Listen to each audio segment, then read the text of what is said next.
Everyone, welcome back to my channel. Today we're gonna play some more horror romance. This time we are gonna do Jason. Technically we could have done it the last video, but I knew it was like 2 hours for Ghostface. Because I did days 1 and 2. Days 1, 2, and 3. So now it's gonna be Jason. Let's begin. Before we begin, there are some things I should tell you about myself. What's your name? YN, of course. My name's YN. What are your pronouns? She, her. My name's YN and my pronouns are she, her. Is that correct? Yes. Chapter 1, Arrival at Amityville. Maybe I can go faster now than I did yesterday. Now, stay away from me. Or not yesterday. Come here, you little butt. I said get away from me. Same dream as always. I don't ever get sleep without nightmares. I blink and scratch my eyelids. I gotta remind myself not to sleep on a moving bus. I got a headache and maybe a concussion for every time my head hit the window while sleeping. I'll just put a pillow right near the window. I search inside my backpack for my phone. I need to know what time is and check for notifications. Lion turns on the phone to see two new messages. The first one is from Mr. Torrance. Lion, please contact me whenever you arrive to Amityville. Everything's set up. If you want, I could come for you. Oh no, I'm good. I prefer not owing anything to my landlord just yet. Thanks for caring, but I'll go to the cafe before heading to the apartment. I gotta sort out all the purchase of paperwork. Lion slides into the next message from new waitress Carrie. I'm here. I'm really grateful for this opportunity. I'll be at the cafe tomorrow by 7 o'clock. She's so sweet. Thanks, Carrie. Please don't worry too much, okay? It's just a waitress gig. We'll work on the cafe later. I spent all night inside a bus. Now I gotta get to the cafe, then a new apartment, and then unpack. My body's hurting. I'll kill for a frappuccino right now. The old owner finally retired after signing a never-ending contract to buy a new cafe. I've been behind bars for the last few years, and I've gone through many jobs, saving to finally get my own business. And finally, now that I am the new owner, I feel... Okay, now we're gonna do... And last time we did happy, so I'm gonna go with... Overwhelmed. Overwhelmed. Tired as crap. I still have to get home, unpack, eat, shower. And not to say I gotta be here even earlier tomorrow to set everything up. Frick. I stopped distracting myself and grabbing my suitcase to go home. I choose to get home after a tiring day. I still can't believe I'm here, so far away from my old home, away from Mom, and far away from my stepdad. He's 6 foot under, so just remembering makes me want to have a stomach ache. Sometimes I wonder if killing him was really worth it.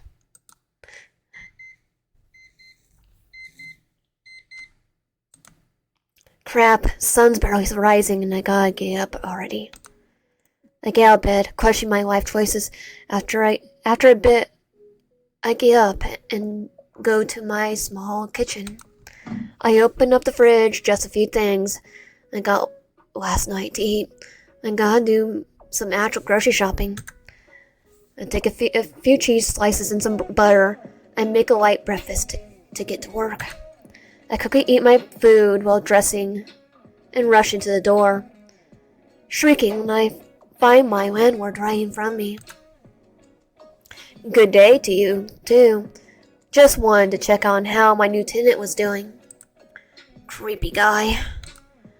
I'm fine. How did you know?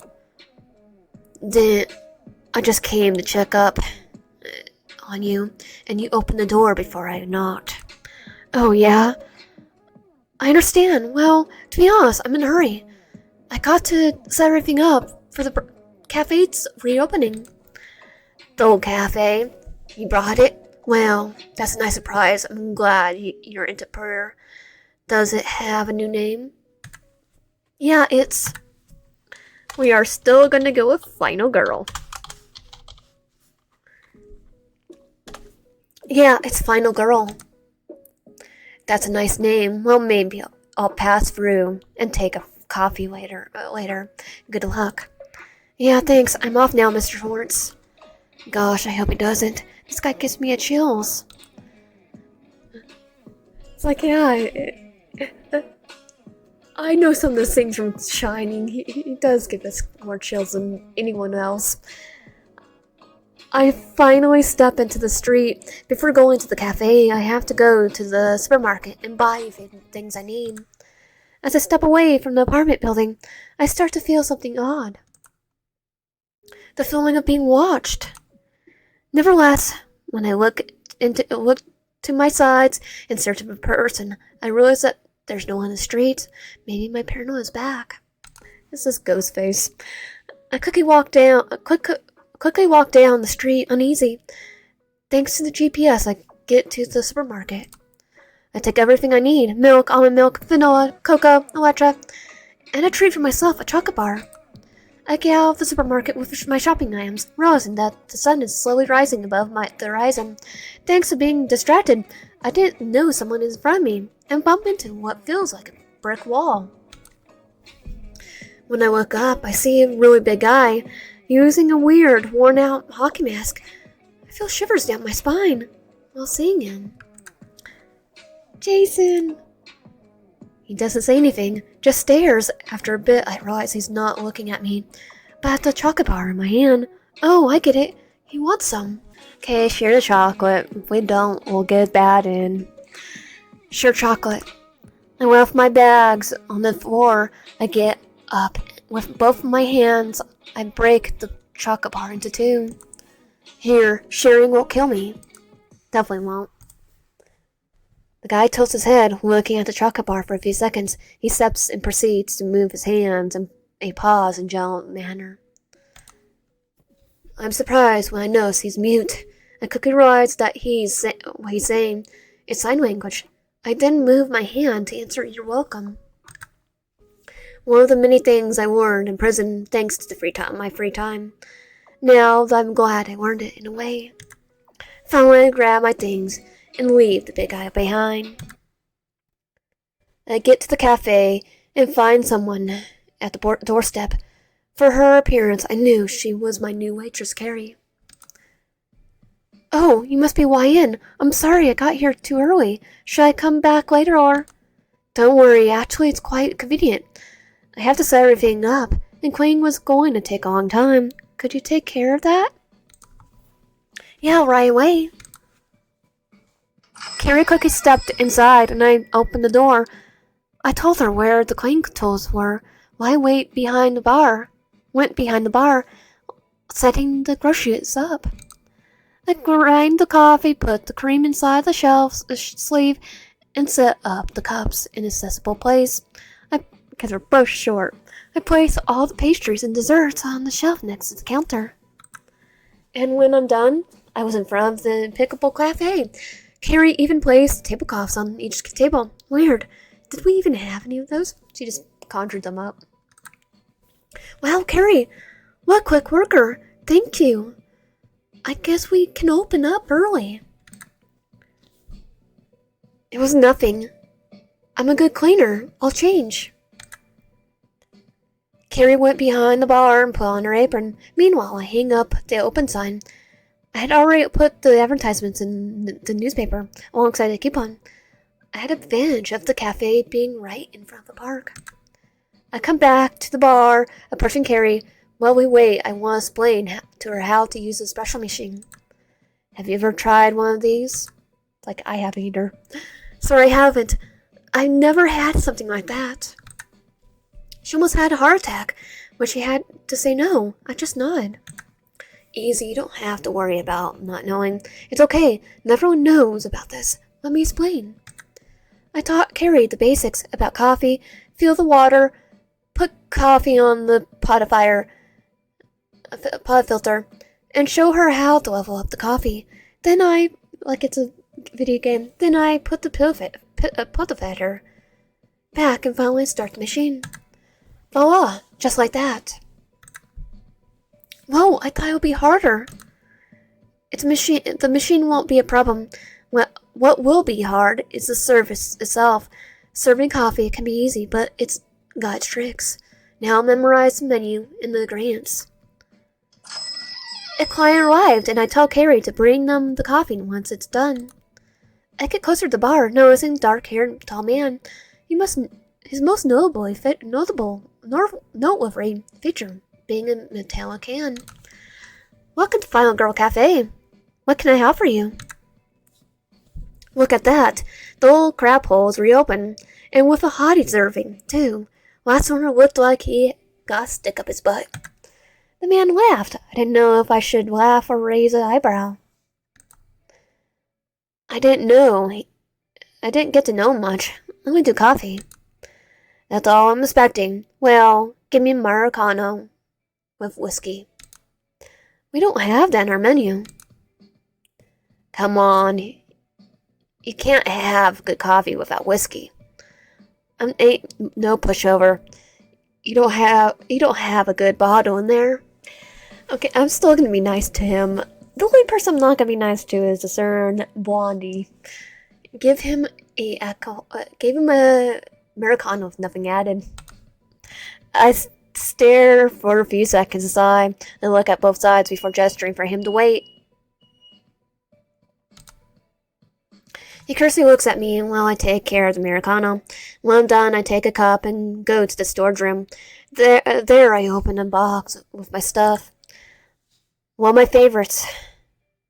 Jacks. Just gonna say Jacks. Sometimes on a rough day, I drink half the bottle and drown in tears until passing out. Now I'm just pouring into coffee, measuring the quantity so it adds taste without going too far. I walk back to the bar and hand the man his coffee. There you go, a cup of Americano coffee without anything added, because we don't have permission to serve that stuff. The man looked at me, slightly doubtful, but before looking at the cup, finally takes the drink and smiles with satisfaction. Perfect, now I know where to come for my Americano without anything added. He laughed, quite pleased. I guess I'm still a little weak to whims. Either that, or the guy just looks like he's an uncle who just won a drink. Or both. It's just Ash.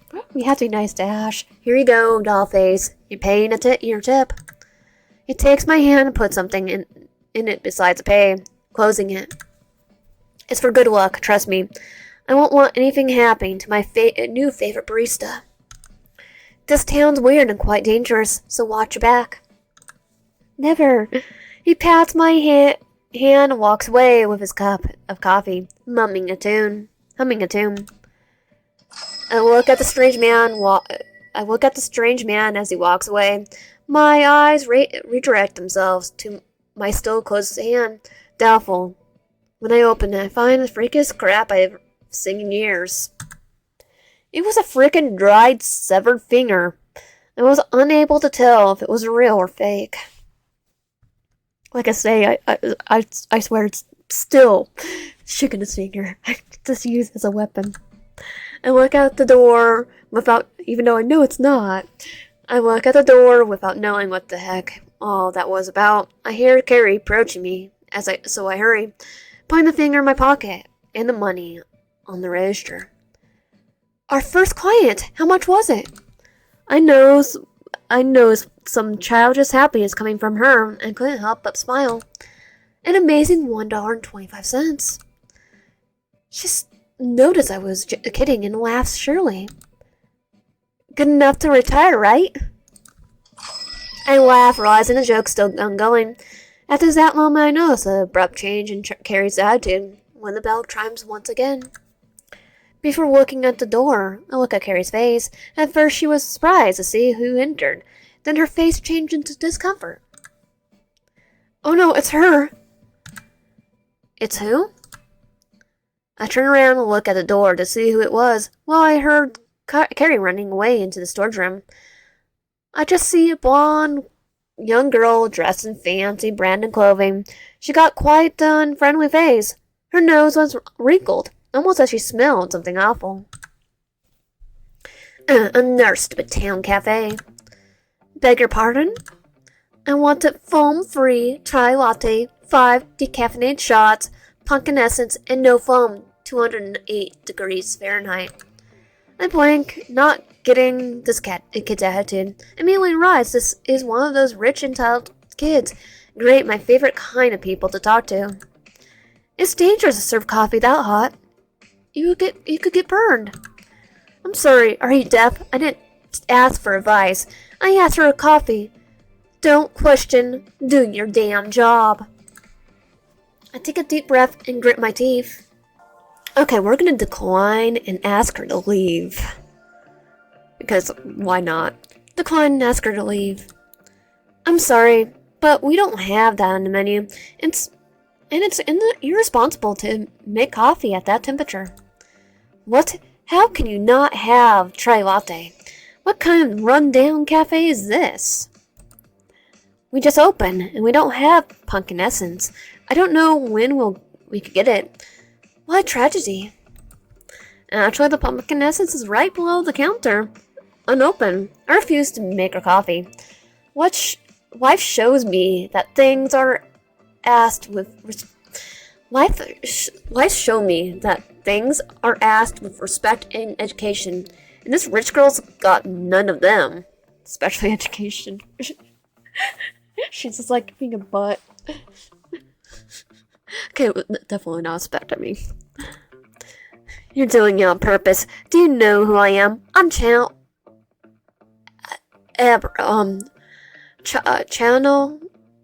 Aberman. My dad's the mayor. I'll make you frickin' excuse if the cafe shut down.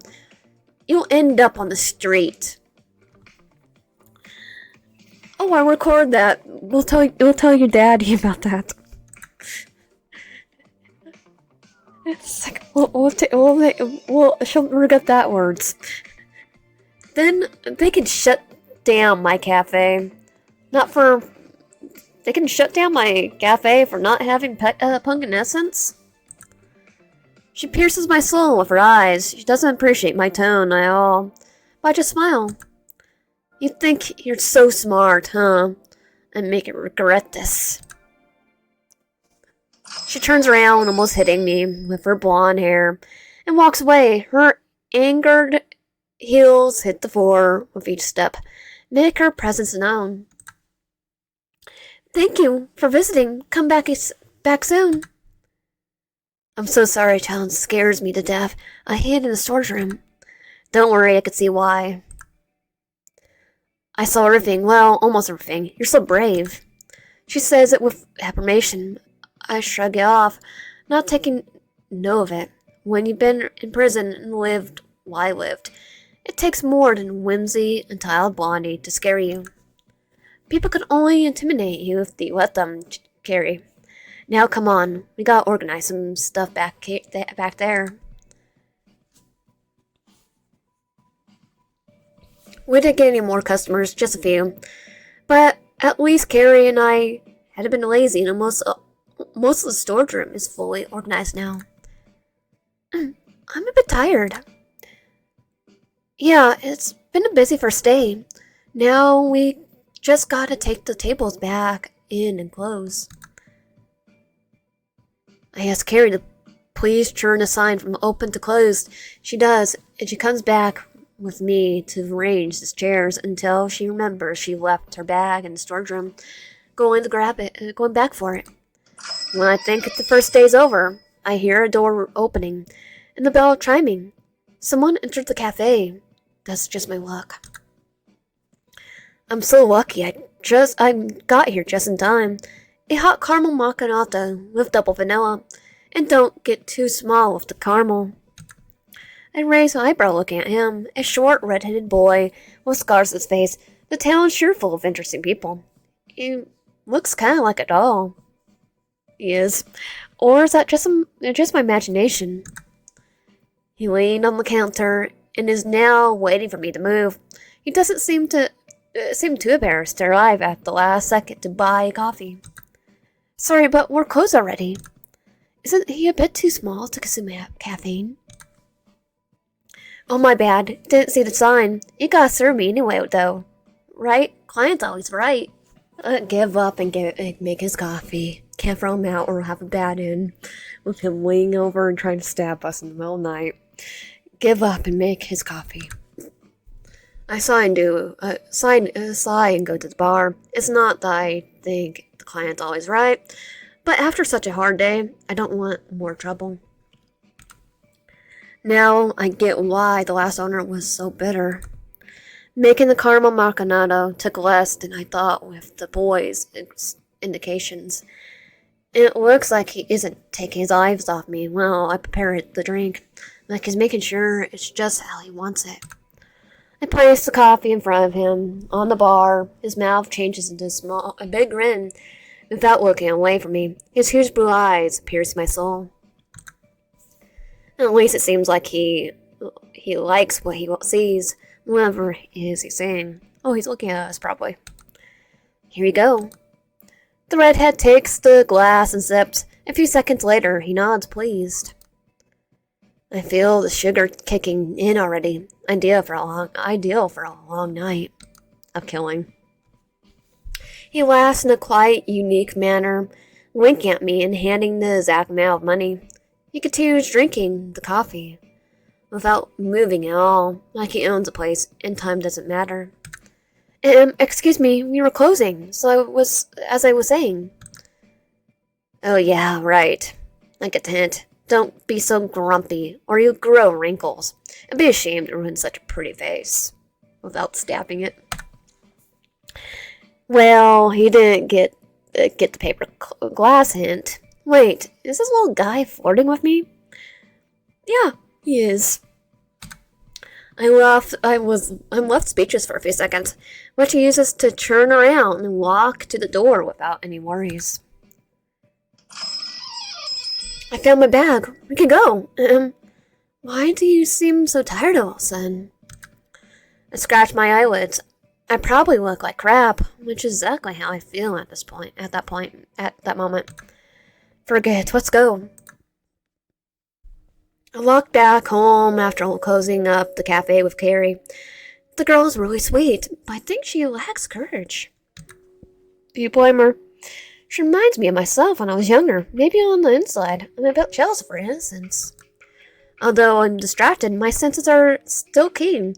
I can't stop feeling someone looking at me from the back.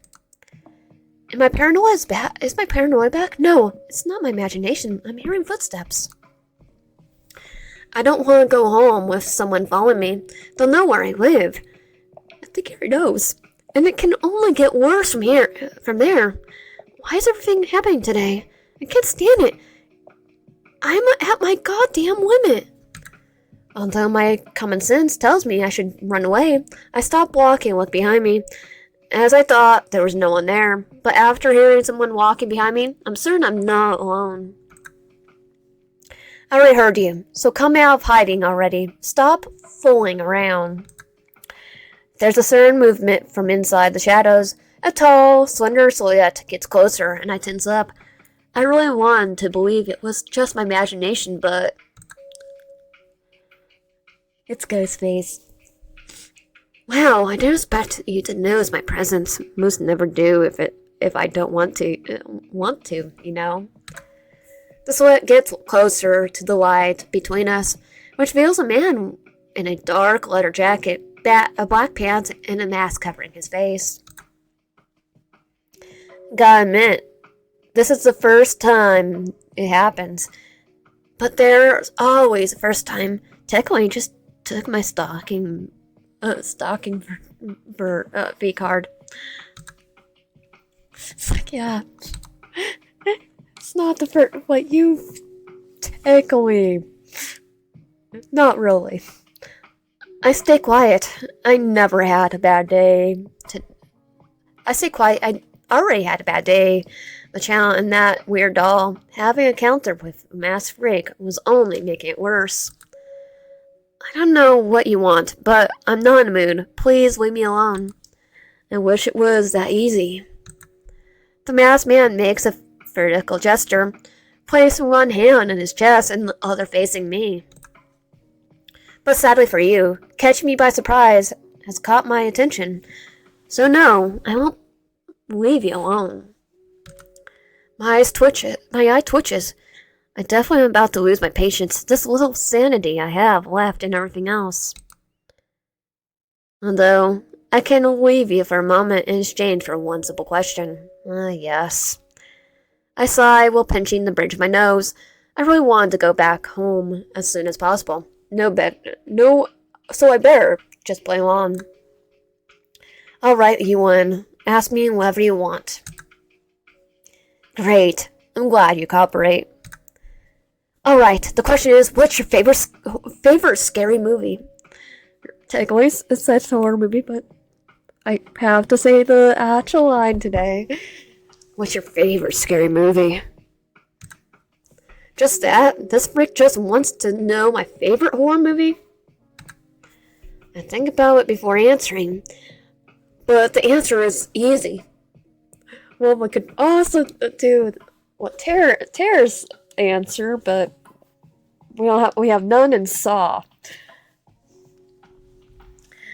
I'll just say Saw's Scream right here, and click it again. Saw Scream. Scream, the one with Ghostface. I watch it when I'm bored. I had to do it with that because I literally have it. I just need to get the rest of them on DVD and Blu-ray. The masked man starts to laugh like he's been told a joke. I have one and two. Last saddest. Alright, you're okay for now. I also like it. I know! Key the mask! You've been stalking me for a long time. You know I like Scream.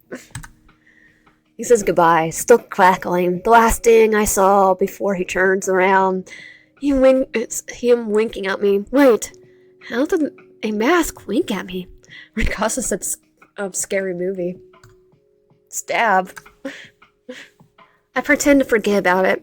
I better just go home before stumbling with another freak, asking what my favorite Disney movie is, or some crap.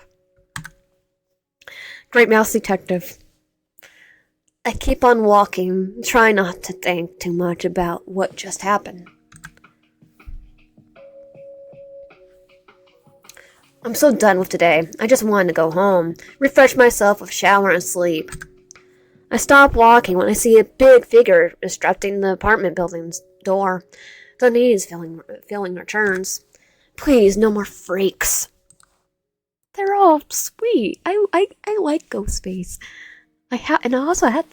What am I gonna go with Jason's at today?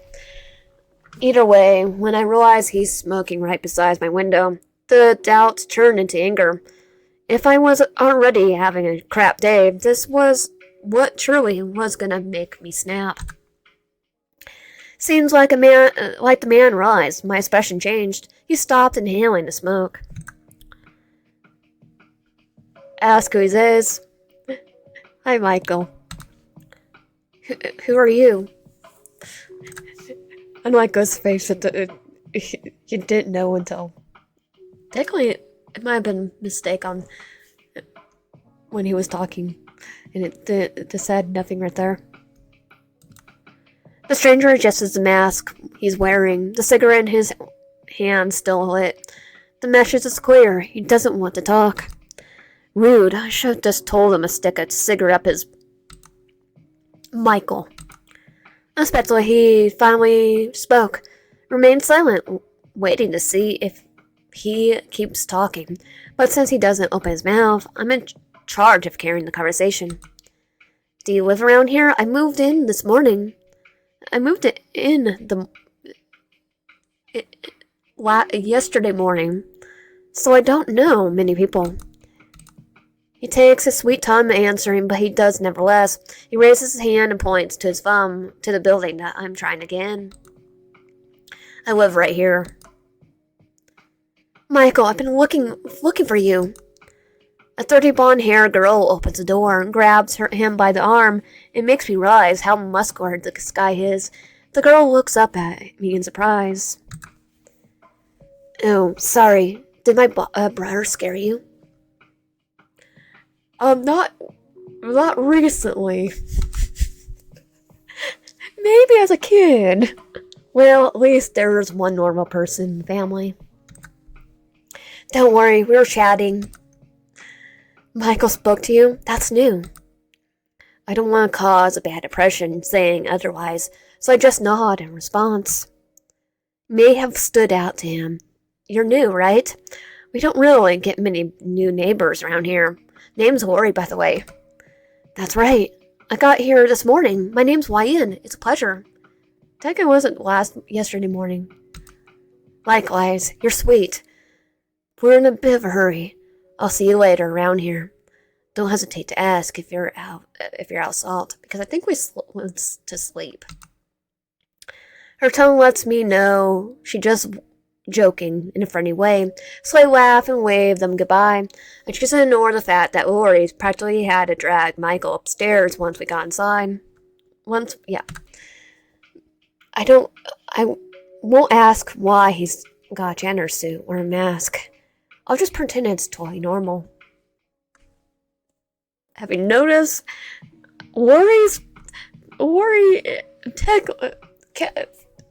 Carrie is okay. Technically, it's only Lori that's somewhat normal. Carrie has stuff I think is psychic if I remember correctly. My doorstep opens with a click, and I enter my apartment. I lean my back on the door to close it. I sigh, relaxing. Finally at home. I'm hungry, but I don't have enough energy to prepare something to eat. I go to the kitchen and grab some cookies I brought, heading to my room and throwing myself on the bed. I feel heavier as the tension leaves my body, lax from every muscle. What a certainly stressful day. What kind of madmen live around here? It's like a cheap movie. It's a crossover. I eat some cookies and fall asleep as soon as I take my pants off in bed.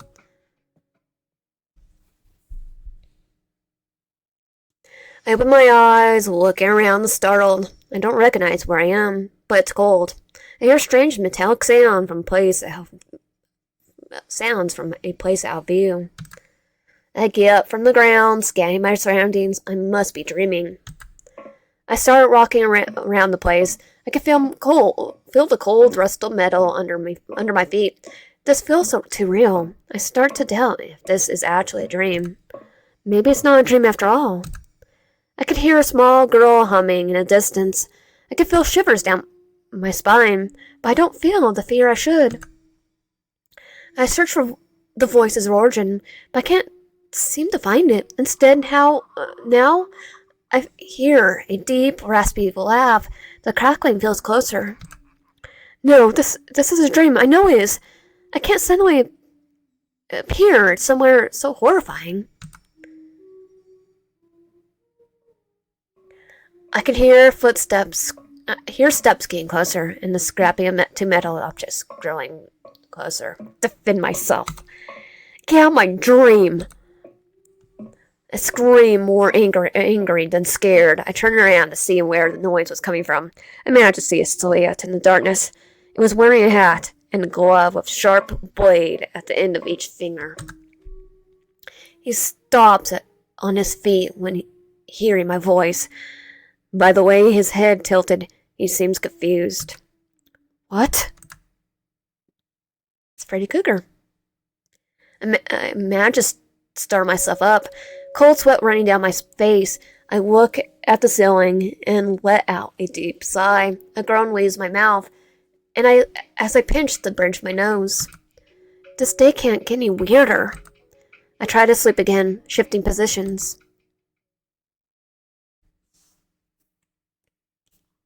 Chapter 2, A New Idea.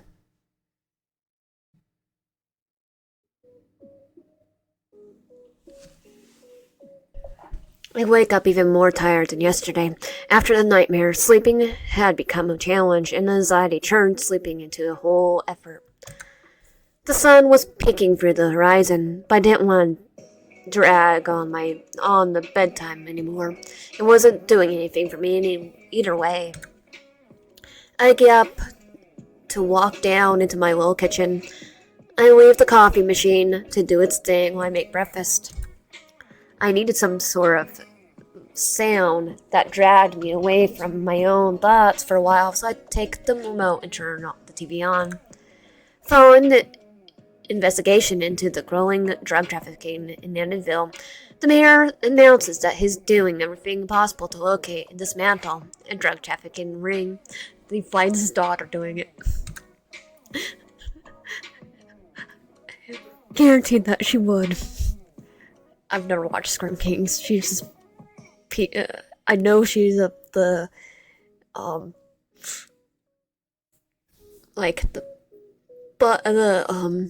queen bee. At least I know where to look for a job if the cafe doesn't work. I change the channel. The news are not the best way to calm anxiety. I zap between the channels until I find a criminology series. Maybe not the best moment to watch something like this, but it managed to calm me down. Going back to breakfast, I start making some eggs with bacon and toast. After the toast is done, I pour a cup of coffee, and sit down to eat, distracting myself thinking about what needs to be organized for the cafe today. While I'm done eating, I take a shower and dress myself, grooming my hair properly for the day. When I'm ready, the sun's already out, and it's just the time to go to work. As I get out of my house, I have to thank the guy upstairs for giving me a casual encounter with someone that's not Mr. Torrance.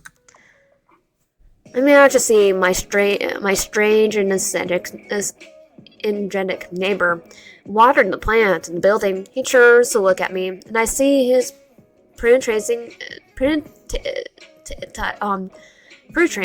gaze under the darkness of his mask. Oh, good morning, Michael, right? He doesn't say anything, he just looks at me and goes back to what he was doing. But he doesn't take his eyes off me. Have a good day. I took a refuge in a simple exchange and headed down the street, nosy nodding to me as I passed by. I walk around the city, going to the supermarket before going to the cafe for a last minute supplies. It doesn't take me long, so I head to the cafe, which luckily for me is near the supermarket. When I arrive, Carrie's at the door waiting. Remind me to get you a punctuality bonus. You don't have to worry about that. The pay's enough for me. I chuckle as I head to open the door and enter the cafe to finally start the day shift. I'm heading to the warehouse to get everything ready. Clear the tables while I take care of the coffee. Right away. I take out some bags of coffee and put them in the basket, along with spices and milk.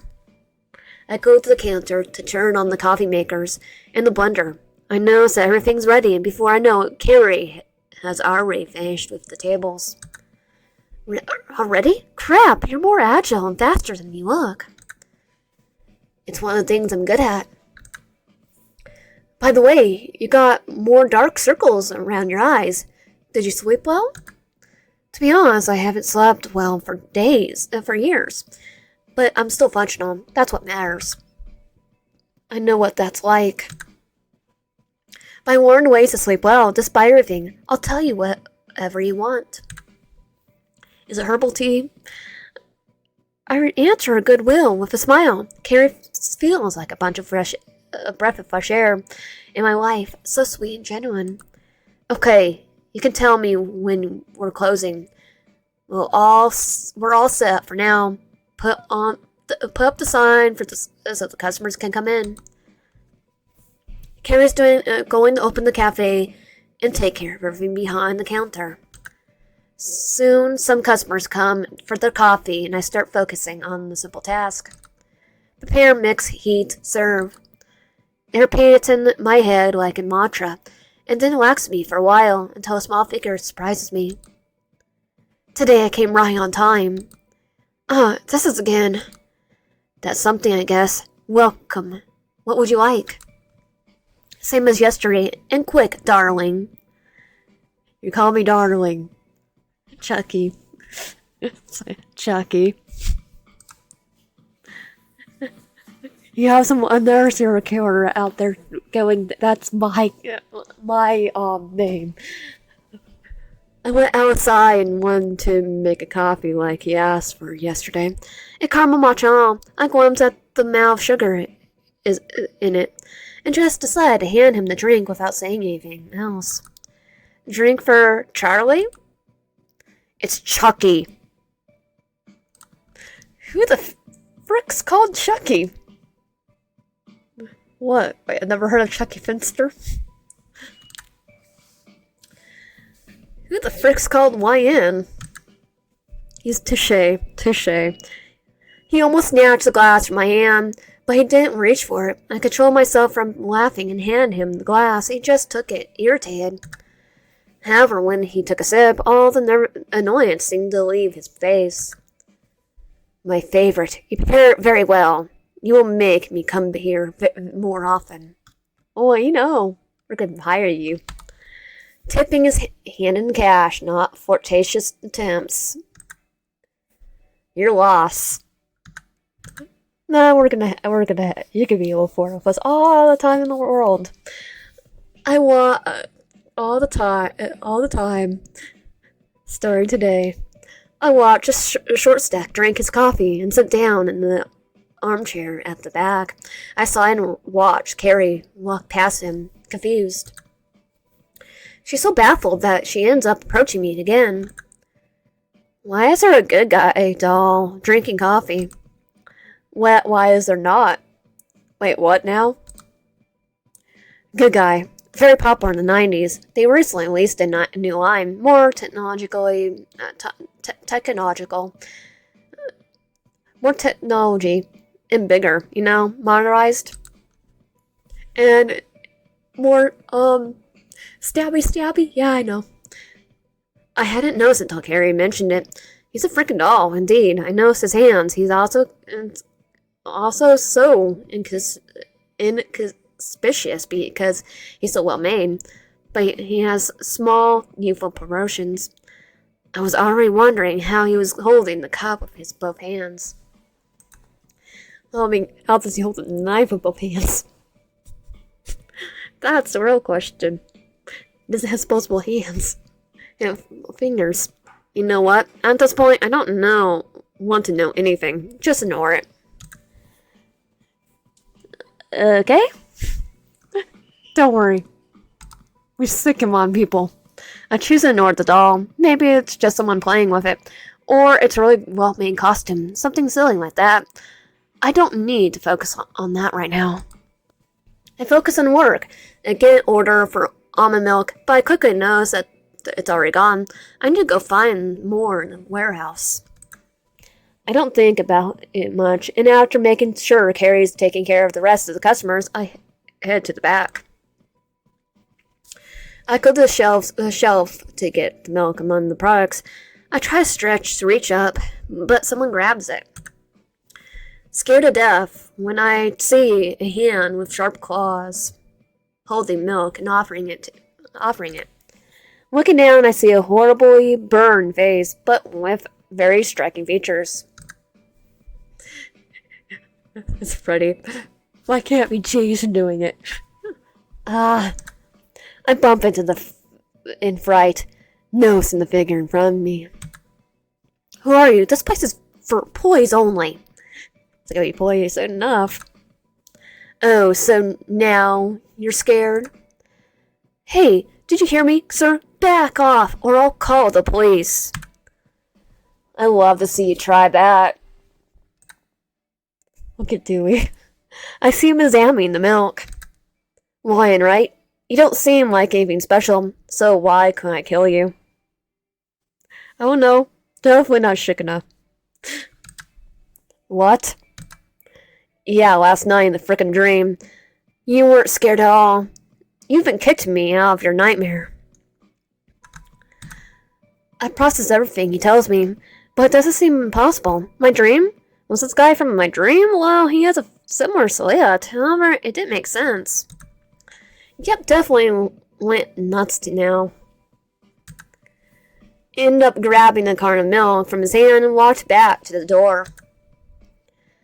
If I ignored him, he will go away. It's just an illusion. I'm hallucinating again. That's all it is. I go to the bar and focus on making coffee. I keep repeating the same thing to myself over and over again. It's a hallucination. First a doll, now him. It's a strange day, and it's now not even noon. Some manners you have. Weren't you taught not to leave others talking to themselves? Oh crap. I bump in fright and almost spill the coffee, but I save it. I finish pairing it, controlling the shaking of my hands due to a small anxiety attack that scripts my breathing. Order ready. You can't ignore me forever, you know that, right? I can literally haunt your dreams. Good luck. Good luck. I think you'd be more scared of my dreams than yourself.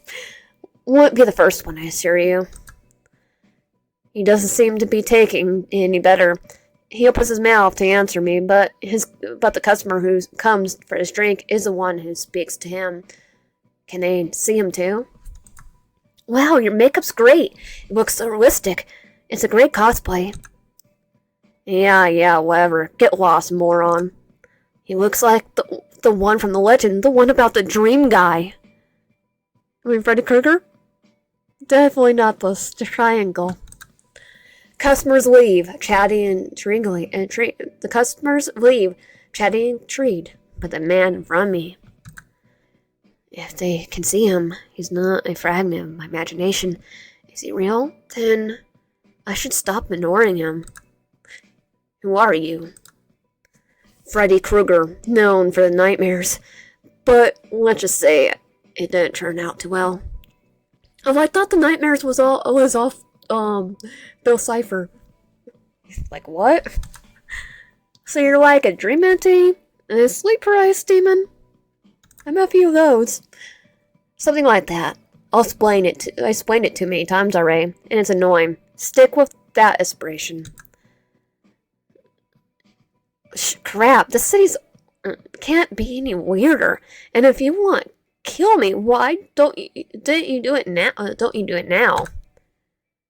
First off, it's not like that. This is art.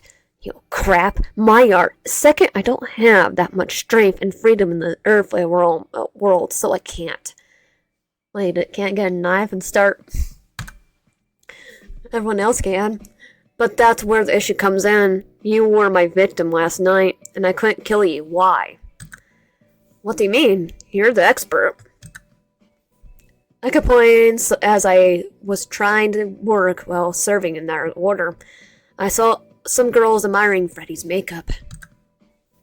Wow, your appearance is brutal. I didn't know this cafe was horror-themed. I listened to the chatter and rolled my eyes. These days, young people want blank everything.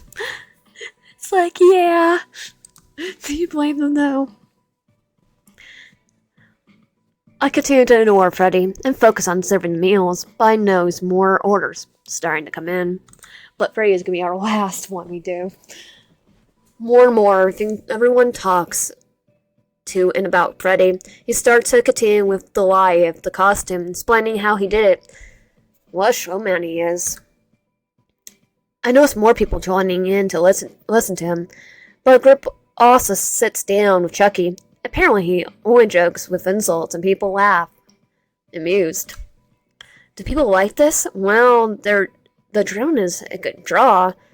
Maybe I could talk to the man. No. I have to be out of my mind to have those two working for me. A suited dream demon and whatever Chucky is. It's crazy. Just when I'm about to give up my idea, the plastic princess walks into my cafe. Oh, hurry again. You better make my coffee right today. Without any complaints? Well, I didn't make your coffee yesterday, so get the heck out. If you don't like it, you can always go to another coffee shop. She probably got kicked out of a coffee shop. Honey, with my influence and money, you should pay me. Pray for me to become a regular. Otherwise, you would have never be able to. What an ugly creep. Just as ugly as you, but your ugliness comes from inside, Blondie. Freddy, you have free reign to hunt her dreams. Excuse me? You don't know who I am. Medium rare beef.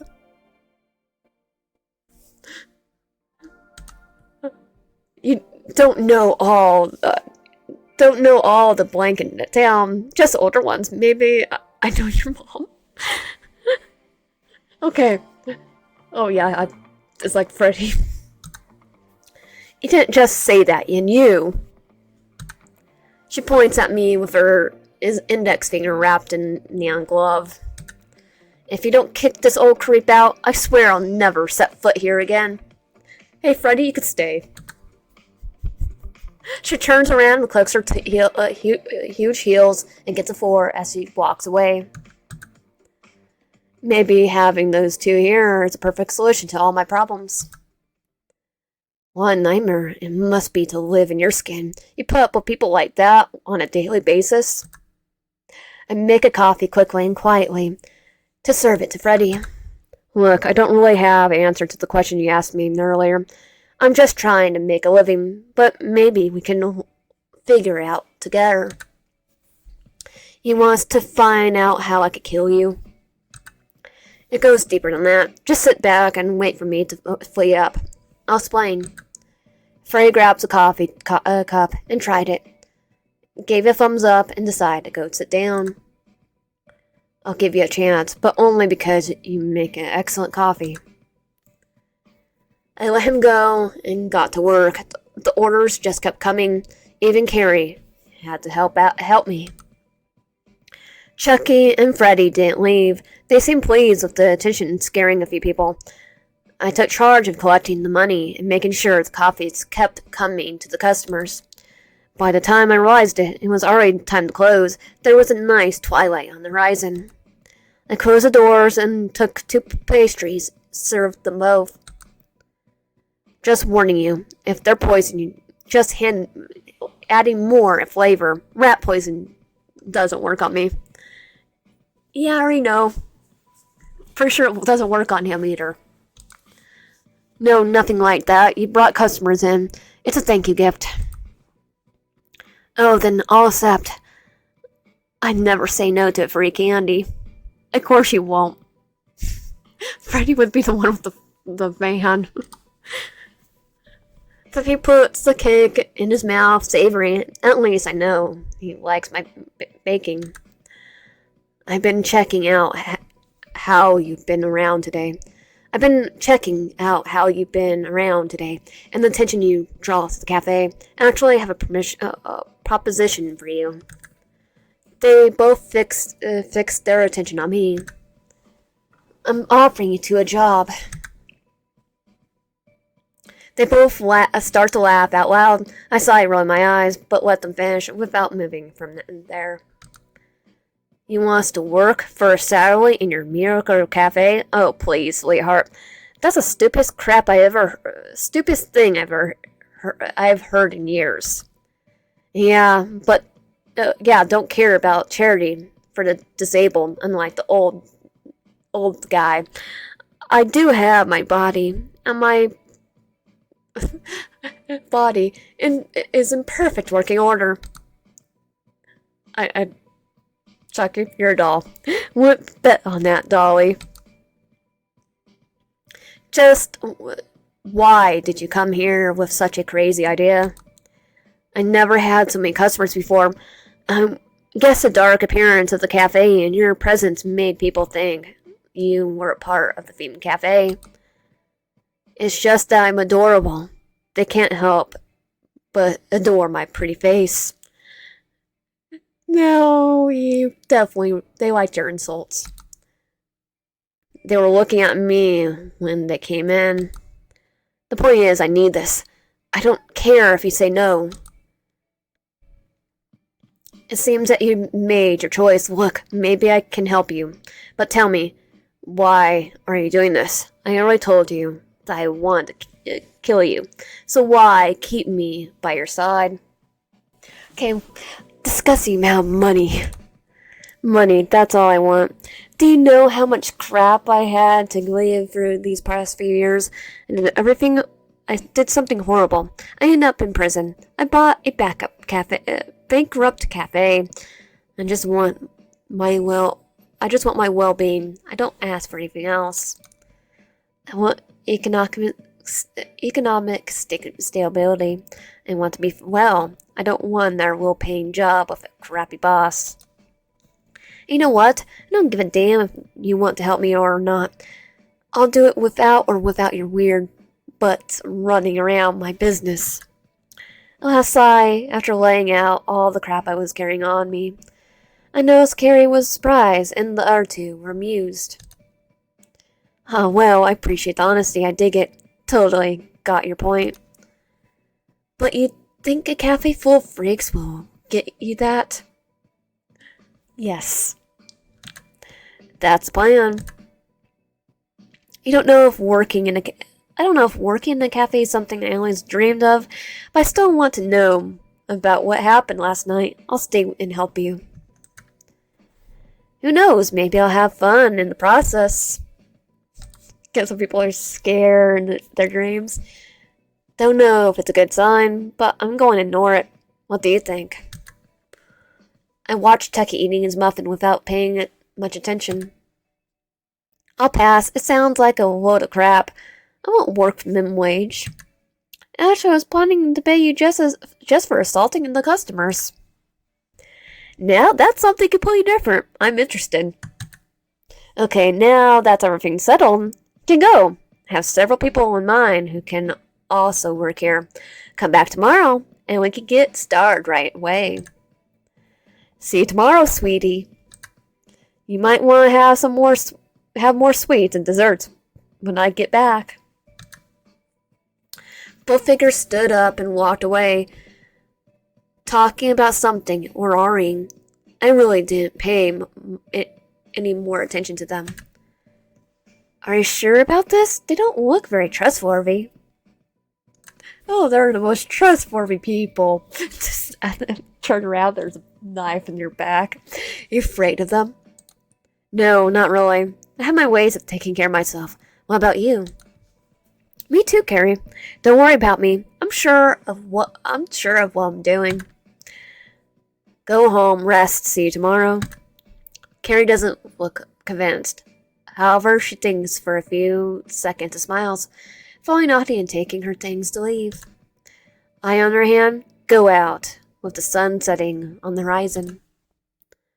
There's still daylight, so I should hurry. My experience in town has shown me that it's not safe to stay after dark. Along the way, I think about the people I met in this strange city. Freddie and Chucky will do a good job, but they can't do it alone. I have some very curious neighbors. To be honest, some of them could be useful. Michael looks scary. Maybe it could be a good idea to talk to him about the cafe. And I can't think of anyone better. However, Jack, my landlord, worries me more. For some reason, I don't understand yet. Oh, you probably find out. I'll have to avoid talking to him unless strictly necessary.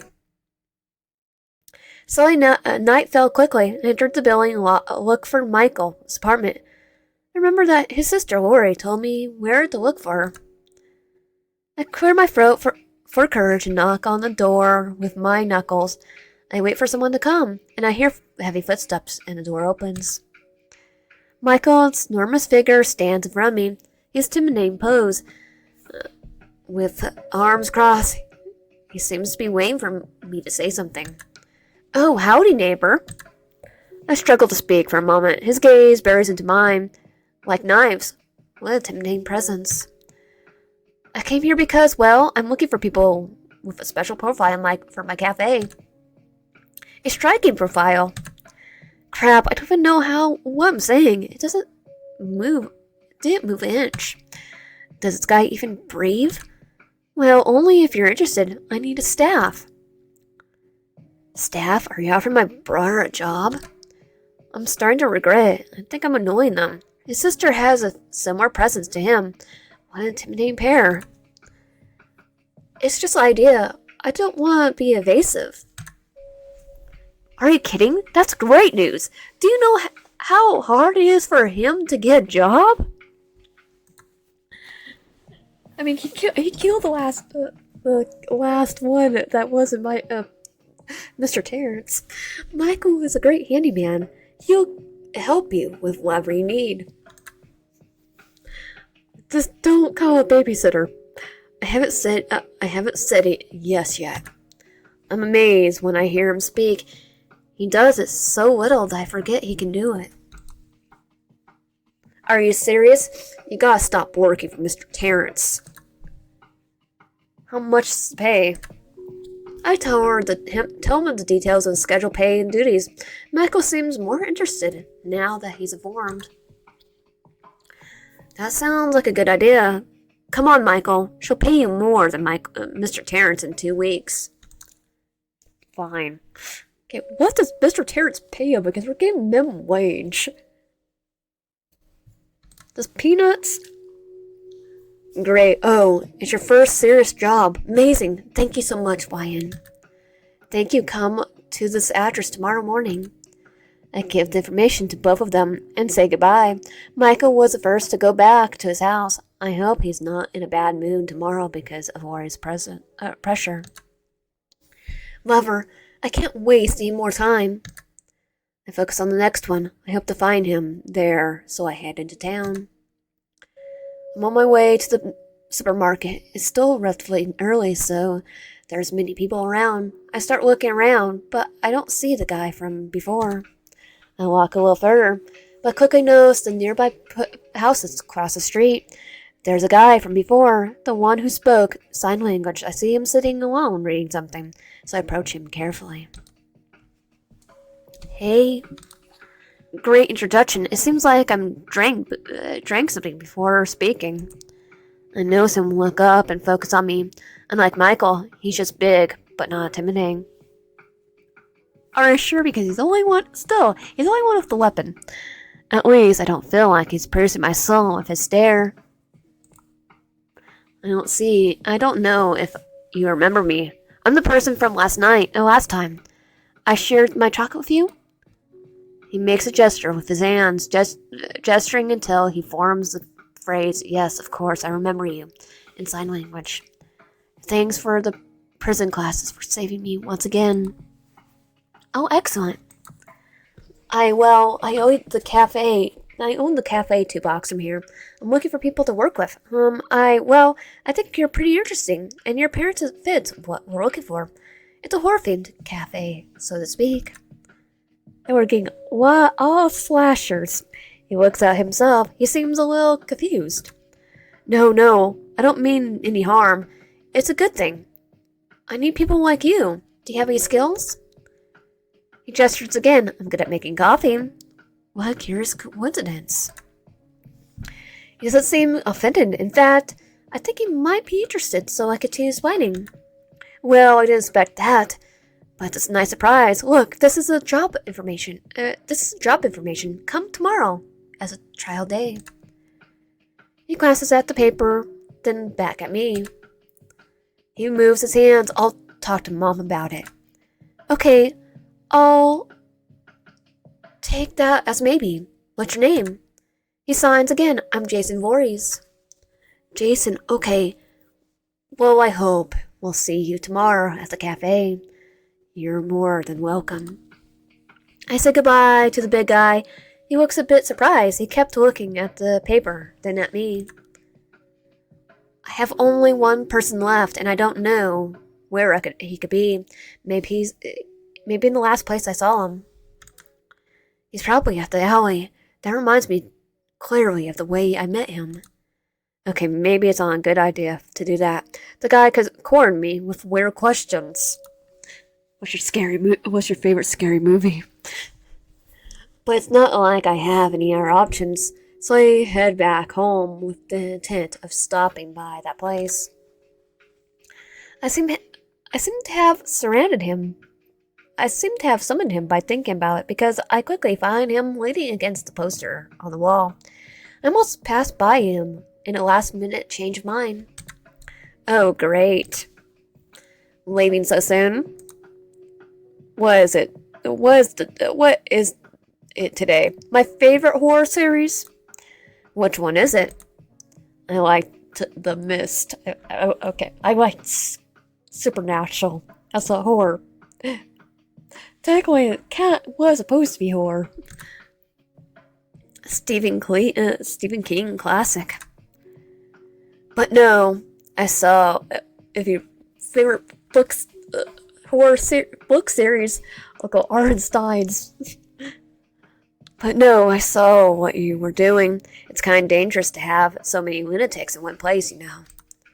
Well, Jason and Michael don't seem. Wait, how do you know that? Have you been following me all day? He pulls out a camera and takes a photo of me. I feel a chill. Something tells me he does this gesture very often without his photo subjects knowing it. And right, I'm out. I walked past him to continue walking. I knew this was an awful idea. Oh, come on. Aren't you going to ask me if I want to work at your cafe? Sir, I don't like stalkers. Translation would do. Are you yandere? He's not willing to let me go so easily, apparently. He starts following me and walks beside me. Come on. I could help you. I know how they handle advertisements. Believe me, I'm great at getting attention. Not really. I haven't noticed you all day. Aw, thanks. Not a compliment. You want to work with me just to harass me more? It's like you want me to be your Sidney Prescott. He makes a maybe gesture with his hands shamelessly. Forget it. I don't even know your name. I'm Ghostface. That's not a name, it's a nickname. It's my name. There's no other. I'm not gonna put that in a contract.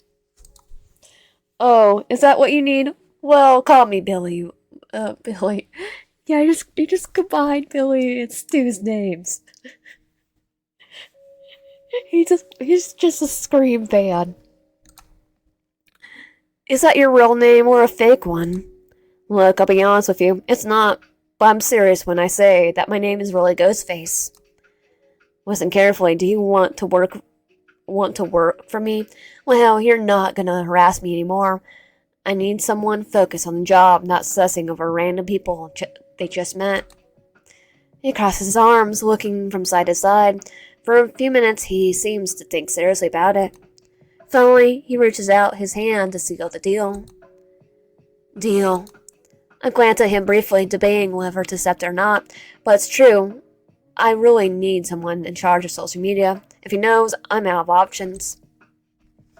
I also extend my hand and shake it. All right, come early tomorrow morning. Great, I'll see you there, YN. He makes a side gesture and says goodbye, but not before giving me a evasive slap on the back of my head. I let out a surprised gasp and go to shout him, but he's already moved away. I'm left with the insult at the tip of my tongue and my fists in the air, as if they were fighting against the breeze. I will definitely regret this. No, we're not going to regret it. As soon as he shows his mask at the cafe, you'll hear from me, dumbass. Yeah, we want a date with him already. Like 2 on my way home. I think those 5 will be more than enough. Maybe this wasn't a good idea. It doesn't look like a master plan to raise money, especially with such eccentric people. Fredo explicitly said he couldn't kill me in my dreams. Chucky's just annoying. I don't know anything about Michael or Jason, but sometimes something tells me that the 2 of them are exactly ordinary men. They have a strange aura. Oh yeah, I could definitely tell you about that. And Ghostface is, well, Ghostface. Maybe it's not that much of a problem for me, but maybe I should have thought about Carrie. Well, she seems calm in the presence of those 2. She told me she could take care of herself, but I'll be keeping an eye on her anyway. I end up arriving at my apartment with my head still full of thoughts. I barely even realize I'm here already. I sigh a little tired. It's already late. I walk towards the door, and now I see that guy, the customer. I think his name was Ash. But if it was my favorite barista. Oh, it's you. Do you live here? No, I noticed the guy at your cafe and the others you were talking to throughout the day. Also stalking me. This is starting to become a recurring gag. It's like we already have Ghostface. We already had a Ghostface yandere. And technically I'm going to say he's the yandere of the group. Because he stalks. Short answer, yes. Long answer, I know you are looking for them. On purpose, I wanted to take care of you. I said I didn't want to lose my favorite barista. That's why I gave you that talisman. The what? Oh, you... Right, the finger? Sashikana? Right, it's a saint's finger. I don't know which one, but the important thing is that it protects you from evil entities. Evil entities like Freddy? Yes, the dream demon is dangerous, but that will suffice for now. Wait, is that why he couldn't kill me last night in the dream? Yeah, exactly. You're starting to get it. Well, I wouldn't believe you if you weren't for everything I've seen today. Have you noticed the strange things that happen around here? I came to investigate, to find out why so much evil has gathered in this place. Well, they just needed to stay in one place so they could take over the world. Or save the world. Truth be told, you helped me a lot by doing this. Doing what? Playing some freaks to work for minimum wage? No, more than that. They'll be busy, and with your talisman, they'll do what you say in a certain way. They won't know it, but you'll be able to have it your way with them. Okay, good. You won't tame them like a circus beast and force them to do what you tell them, but you can convince them. Like you had a bonus of charisma, so to speak. So it's like Dungeons and Dragons item? Yes, amazing, right? This is too nerdy to be real. But I can't see what's wrong with them, apart from Freddy, of course. And maybe Chucky. Walking doll.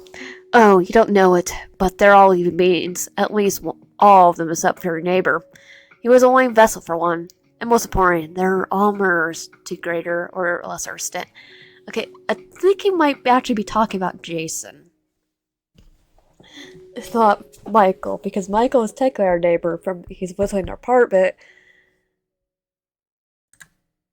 I'm surprised by what he's saying, but to be honest, part of me isn't that shocked because, well, I guess I expected it. But now I understand why I felt something wrong. So, you want me to keep an eye on a bunch of assassins? Don't worry, it's more about keeping them entertained. They're a bit old and honestly desperate to experience something new. But don't worry, if they try something, my team and I will help you. Your team? Yeah, some brats who helped me a while back with friends, Jason and Freddy. They all just teamed up. The point is, I need you to be at the cafe. It'll help me investigate what's going on. Maybe even stop more people from being killed. I'm pretty sure their nightly routine to be killing people. Who knows? Maybe you'll even help them. Well, it's a strange request, but if I could help them, at least at the same time, it's good for my calf. It's a deal. Great. Keep my number if you need help with anything. Don't hesitate to let me know. Thanks for caring. I find it a bit hard to thank him because usually the one who has to out for others. But it's nice that, for once in my life, someone has my back, even if the reason's because I serve them the coffee they like. Don't worry, Ryan. It's my duty. He left with a smile. I felt like I was in a movie. There was a part of me that wanted to get rid of this. Too much pressure. I came to this place precisely with the intention of not getting into any more trouble. But there was something inside my head that told me that I can do something important, something good, something worth taking so much responsibility for.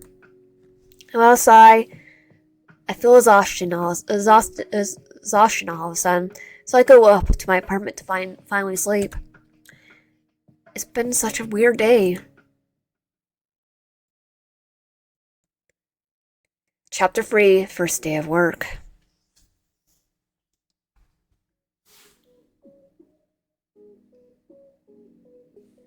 The sun hits my face, surprising me. I don't remember having a nightmare or anything, just falling asleep and waking up. Weirdly, where's the sun? It's still nighttime, it looks like. I sat on my bed relieved after sleeping so much. After checking the time, however, all the dread struck me again. I'm going to be late. I quickly jump out of bed and get dressed, skipping breakfast as I rush out of the apartment. It will be a surprise if they all decide to come. I'm sure am counting on Freddy and Chucky, but the rest. I'm heading downstairs, but I know something strange. Turning around before leaving, I see Mr. Torrance. He's closing the storage room. His back to me. Instinctively, I look at the door. There's a red trace at the edge of the door. God, I hope that's paint. This flash is probably not paint. Wyan, good morning. He greets me as if nothing happened, although I wouldn't classify his way of acting even near normal. Mr. Torrance, good morning. I'm going out to Wyan. His voice calling my name sends a terrible chill down my spine. It's dead serious and terrifying. I heard you hired your neighbor Michael, is that right? I don't turn to look at him at all. I feel like I can't even move. I don't turn back to see him and feel like I can't move. I don't turn back to see him and feel like I can't move. Is he mad? Maury said Michael used to work for him. Getting paid less than him. Maybe he's angry. Is he upset? Worry? Maybe he isn't happy about this. I look over my shoulder and see his expression on his face. It's confusing. I can't tell if he's angry or what. Yeah, I did. Well, we talked and he accepted. A couple of seconds pass and until silence, he doesn't take his eyes off me. It seems like an eternity. Oh, I'm glad he got a job. I used to get him work from time to time, you know. It was always hard for him to get a stable job. Yeah, I heard about that. The adrenaline left my body. I sighed, allowing all the air that got trapped in my lungs to go away. I'm thinking of inviting him and Worry over for some wine, so we can celebrate his first real job. Would you like to join us? You're the one who employed him, after all. I made a small, doubtful grimace. Didn't want to get involved with Torrance more than necessary. That was scary, but maybe it'll be better not to be seen as impolite. Yeah, of course. I was hiding behind Michael. Excellent. Tomorrow night at my apartment. Then I'll see you there. No, I didn't quickly withdraw. I ran a bit too much to get away from the building, feeling my stomach churn. Just what was that? The paint on the door. Was it paint? Was he playing dumb so I wouldn't notice? The fear I felt was weird. I don't feel that way even Freddy. And he was a freaking demon. Jack is one of those cases where your body just screams danger. I started rushing towards the cafe. Didn't want to be late.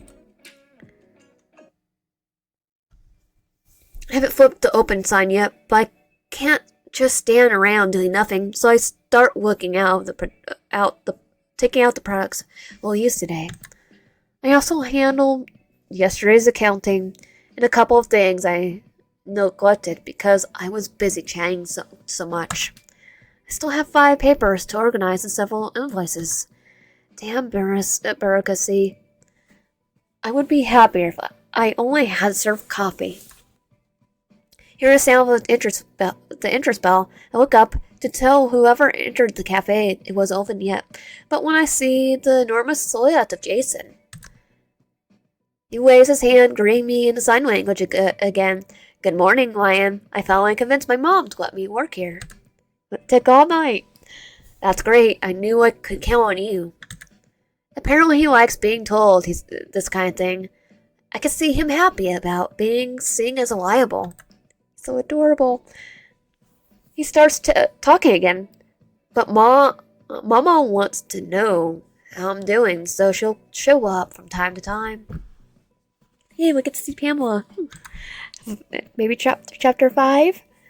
The comment makes me raise an eyebrow. Jason's definitely a big boy, but well. I decide not to talk about it. Just hope his mother doesn't want an employee discount. Oh, I'll definitely get it to her because she'll probably put a knife on her back too. Of course, I'm sure she's lovely. She'll always be welcome here. Now, can you please repeat what you were good at? He stops to think for a minute before telling me I'm great at making coffee. Any kind of coffee. I even know how to make foam decorations, but they're not very elaborate. I also know how to make pastries and enjoy gardening. I look at him in disbelief, whistling, wow, I just hit the jackpot with this guy. We are because we're going to date him. Because I kind of want to know what Ash is going to say about him. He said you know how to make a coffee, but espresso machine is kind of different from a regular coffee maker. Jason nods, I know. Ma has an espresso machine. He took all he needed, and I saw him prepare a very well-made cup, as if using the machine was the most natural thing in the world. I'm surprised, although he looks big and rough, his hands were skillful and delicate. And just like that, in front of me was a cup of coffee with the extra foam with a cute bear made of said foam. How pretty! I took the coffee and gave it a sip. It was perfect cappuccino with extra cream. Damn, that's great coffee.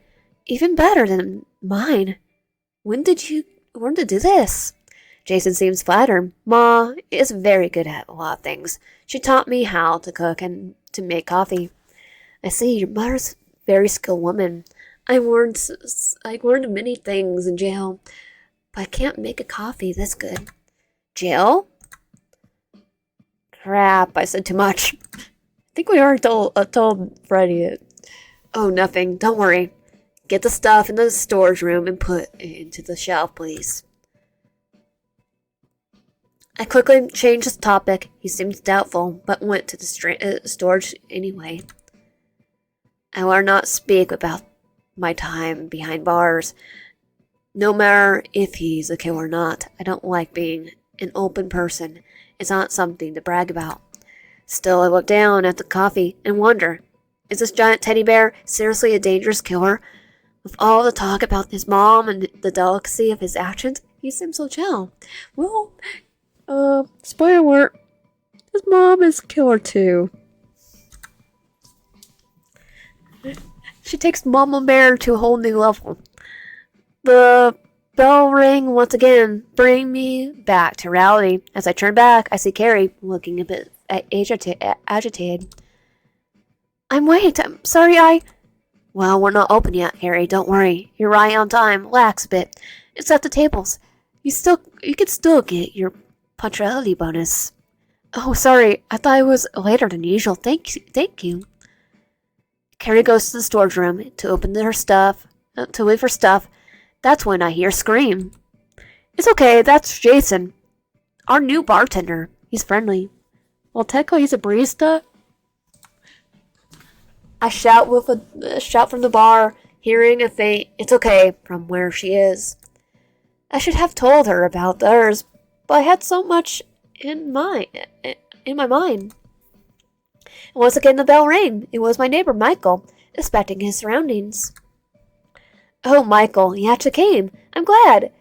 Well, Rory told me you're good with pears. He just nods. Quiet as always. Well, I brought the place with a couple of flaws, mainly in the bathroom. He raised a hand, making me realize he's carrying a worn-out tool case. I'll take a look. Sure thing, thanks. I look closely as he goes to the back of the cafe. This time he doesn't have his gaze fixed. He starts looking around, almost automatically. I can see he knows what he's doing. I hear the voices coming from outside. Stranger Freddy and Chucky came as they left. They're just like, we will room together. See, I told you wouldn't be early. What the frick? The sun just appeared. Well, a bunch of kids. Guess I'll open. Jason's in here already. Jason? Before I'm able to answer Freddy, Jason left the supply room with everything. I like his reaction. He slowly looks at Freddy, while putting the stuff in the bar. I can feel his irritation the way his fingers move. You brought this butthole? You guys know each other? Oh, they know each other very well. I'm confused, but when I remember my talk with Ash, he said he dealt with both before. Long story. I feel my heart drop when I hear his voice right next to me. Oh yeah, these two despise each other. What the frick? When did you come from? Where did you come from? I never left. Was so excited for the job, I ended up sleeping here. Just look, and there's a broken window. Michael, after got out of the bathroom, was like, I have to fix this. Do you even have a home? An idiot dressed up like as a stab killer. And you did. And where did you get the badmouth doll? Oh, I'll show you, Lil. No fighting. Chucky ran full speed at Ghostface, who took out his hunting knife. Well, I still want to see that, so get away from them. I get out of the way quickly, watching as Chucky rushes to Ghost. Wait, ask Jason to stop them. Ask Jason to stop them. I mean, Jason's gonna be our we're doing Jason's route. Ask Jason to stop them. Jason, stop them. I screamed as Jason moved faster than I thought, shoved Ghostface to the ground and lifted Chucky by the neck. I saw him holding Chucky as if he were a squeeze toy, his eyes almost popping off. Ha, now that's fun. I'm glad he accepted this job. Stop laughing. Thanks, Jason. You can put him down. He nods and lowers Chucky to the floor. Crap, it's a frickin' mountain. That's why we're gonna go with him next. We're going down the line. Freddy's last. Okay, I'll behave. Technically, so it's kind of weird dating Jason because he's still a kid in my eyes. Well, now that this is solved, and you're all here, I need to speak with you. Please sit down. I see Michael walk out from the back and quietly take a seat. The rest sit down, a little bit uneasy, except Jason, who seems really calm. Well, I know that you're all killers. Freddy was the first one to start crackling. Oh, really? What gave you that impression? Well, you. Thanks for telling me you want to kill me. I wasn't talking about you, Freddy. That's obvious after what happened. I'm talking about the rest of you. How did you know that? His tone is stonic as usual, but I can detect a hint of discomfort in his voice. Well, I watch all your movies. Well, some of you don't hide it so well. Yes, I'm talking about you two. Hey, wearing a stab mask and carrying a knife doesn't make me an assassin. You mean a slasher? Well, yeah, I am. Thanks for nothing. Whatever. The point is, I won't say a word about it. All I want is for the cafe to thrive. That means I'll need you to obey a single rule. You can't kill anyone inside the cafe or within a 1 kilometer radius. Understood? What do you do on your own time is none of my business. I can see Chucky raising his hand. There are 2 rules. I don't want anyone to even come near Carrie. Though I should have said there was 2 rules. Relax, I'm not one to mess with that kind of person. And that means she can beat me in her own dream. I said clearly defended. Haven't you noticed yet? Guess I'll let you have a surprise then. Okay. Luckily Carrie didn't hear us. She's still leaving the storage room with some cups and glasses. Wow, that's a lot of boys. I know what you mean. A bunch of weirdos. Don't worry, half of them are in costumes. Except for 2. Awesome. I love the stab movies. I like Scream too. Yeah, I like this one already. Well, now that you all understand the roles, we have some work to do. It's time for a little remodeling. They all start working immediately, so I start thinking about what to buy and how to decorate. Thinking about what I should bring and thinking about what I should bring. It would be good to have some extra help. I should ask Jason. Yeah, I'm gonna go from here to all of a sudden it's gonna be Chucky, and then Freddy will be last. Jason. I think for a moment and walk away to Jason. I think for a moment and walk over to Jason. He's perfect to come with me because of his strength, and maybe it's a good chance to get to know him better. He seems like a pretty mischievous guy. Jason, could you come with me to buy some decorations? I need to prep this place. He nods, seeming to be working on something at the espresso machine. Oh, sorry, if you're busy with something, I can. He gestures for me to hold on a second. I see him pouring something into a cup. His hands are incredibly skilled at coffee art. He turns to me holding a cup. It was a little smiley face in the foam. Please try it. The smell is a bit different, but it's incredibly pleasant. I can't say no to him. I nod and take the cup. Taking a sip, the heat of the coffee, perfectly balanced with the blend of flavors, sends a shiver, a pure satisfaction through me. This is delicious. What did you put in it? His hands move a little bit of clove. My mom always added a pinch of it. That clove really brings out the flavor. Oh, you're a god, Jason. I finish the coffee quickly, letting out a happy sigh. I notice a curious look from Jason. Isn't it bad to drink coffee that fast? Believe me, when you're me, yes, but it doesn't matter. I grab my things and sign a signal for Jason to follow me. I see him grab his jacket and step out, right behind me. I start walking, with Jason keeping at pace right beside me. I decide to strike up a conversation. After all, I should get to know my employees. So, baking? Jason nods, looking at me with a certain pride. Let me guess, your mom taught you, right? He nods again, visibly proud. That's nice, I suppose. What do you know how to make? Truffles, chocolate cake, lemon tart, blueberry muffins. He starts listing off desserts and looks genuinely happy, as at this point, I'm starting to wonder if Ash was right about him. He's just a sweetheart. It doesn't take us long to reach Spirit Howling.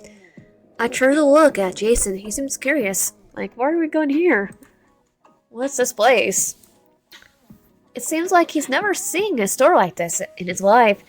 It's surprising, considering he looks exactly like he walked out of one. Well, I mean, you only get in Halloween time. It's a massive store dedicated to Halloween. They got tons of decorations that could be used for the cafe. It's open year-round. Which I'm surprised because, in real life, Spirit Halloween's only one, like, during October. You really never seen one? He shakes his head no, making absolutely no effort to hide it. We head inside and instantly notice his gaze taking in everything around him. He seems drawn to every single item. I seem to start to wander off, so I walk over to grab a cart to start gathering decorations. If I need to deck the place out right, I gotta need the cart. While we look through the potential decorations, Jason browses through the items, even checking out the costumes. Watch him make me smile slightly without even realizing it. He has a strangely childlike demeanor. Well, he technically is a child. He just gets the Jason hockey jack jersey. We take our time looking around and brainstorming where to put each decoration. He actually gives me really good solid decorating advice. You don't strike me as the type to have such a eye for design. Your mom, right? He nods, completely missing the teasing tone of my comment. I'm guessing you don't have a dad around. He shakes his head simply. I expect him to be more reserved or self-conscious about it, but he treats the subject as entirely normal, as if the concept of a father never really existed for him. I get it, though. Well, actually get along pretty well with my dad. I get it, though. Well, I actually do get along pretty well with my dad. Not our stepdad. We went stabby on him. Self-defense. My words deeply confuse him. Yeah, well, some of us have better relationships with our fathers. He sighs emphatically. You don't get along with your mom? Not after the incident. She's not exactly my favorite person. Real life, it's opposite. My mom's my favorite. So I wait with Jason more. I notice a flash of surprise. He leans towards me, speaking with his hands. But she's your mom. Is this a reprimand? I let out a bitter laugh. He barely thinks I'm not making any sense. Haven't you thought that maybe she was the one that hurt me? He seems thoughtful for a moment, moving away from me as if he couldn't believe my words. What did she do? If you don't mind, I want to not talk about it. I want to tell him. I want to know. He seemed eager to ask more, but I quickly put his hands down. Don't worry. Thanks for respecting it. Hey, look at these masks. Maybe we should get something cool for Carrie. She's the only one out of our theme. Well, me too. He seemed eager about that, running to the costume area without asking twice. I can't hold a giggle seeing him act like a child in a toy store. I focus on looking at the decorations, trying to decide between a skull statue or a tombstone, or so many options. Let's see. I finally decide to go with one of them, pulling in the cart. Then the sound of Jason's steps get my attention. He got a bear mask. Kinda scary, but I can't help but laugh. He really loves those, huh? Oh, well, Carrie sure will look frying with one of those. But such a skinny girl wearing a big bear mask can look a bit weird, don't you think? He seems a bit thoughtful, putting a hand in front of his mask or muse. Let's give her another ghost face because there's always two. Or did you want it for yourself? He nods, clearly wanting it. Alright, big guy, if you want it, we could buy it. I can see his shoulders rising slightly as he beams with joy. We put the mask in the cart and continue on our task. It was then that I noticed he was still with the same mask he was wearing when we met. It seemed as he never took it off. Why the hockey mask? You're a big fan of the sport? He nods, pleased, but proceeds to lower his head a little. I like it, but I never got to play it. We can fix that, but that doesn't explain why you wear it all the time. He nods, holds his face, intimidated by the question before pounding his hands to me to explain it. People don't like what's underneath. I have a bad face. I just want to give him a hug. I like a scar or something? Jason nods with certain shame. I want to encourage him not to be shy about the scar, but it's not my job to do this. We all do things for our own reason. I'm not one to force him out of his show. Alright, I get it. Wait, it wasn't your... He knows exactly what I'm going to say. Emily looks at me, shaking his head rapidly. She would never do anything to hurt me. She loves me. And yeah, if someone hurts him, she's going to go stabby on him. I nod, feeling how the thought of material love was very distant to me. It was then I decided to finally ask about his prized mother. Jason, what's your mother like? He seemed hesitant to tell me at first, but quickly began to answer it with his hands. My mom is the only person who has ever cared about me. She's very sweet. I just nod. Once again, I feel indifferent to the maternal, I guess. Does she know you killed people? Oh, she's done it too. We stood there quietly for a moment until his hands started moving again. Yes, she knows about it, but it's against the people who want to hurt us. We're only defending ourselves from them. And she started it. After being told that, I wanted to tell him something, but I wasn't sure if it was a good idea. Okay, we're gonna tell him killing's bad, even though probably not the best idea. I feel like maybe I shouldn't dig too deep into this, but I think it stems from a certain innocence I still perceive in Jason. Something tells me that he really doesn't do this for pleasure like others. Well, I'm not the best person to say this, but have you ever asked yourself if killing was the wrong thing to do? Jason looks at me for a moment, then at the ground. I'm not sure what he's thinking, but he seems ashamed and also sad, like a kid who did something wrong and didn't want you to find out. Have you? He nods shyly, then turns back to me. They harassed me, and I got angry. It's not something I can control. Mama says we should only kill someone who treats us, if someone treats us bad. I'll be a hypocrite if I told him that was wrong. There's people who hurt me, and after that, what happened at the lake, Jason shakes his head in denial, pondering about what to say next. I won't kill bad people. I try not... And teenagers. Actually, that's everyone. I'll try not to say anything that would make him uncomfortable. Like killers, and things like that. Jason shakes his head again before speaking signs. Teenagers, everyone who goes to Crystal Lake, they all want to hurt us. Everyone in Crystal Lake wants to hurt you, probably. I stop for a moment. Crystal Lake. That name's familiar. It's then that I start shivering. I heard about a case that happened a few years ago. Some teenagers disappeared and died in horrible ways.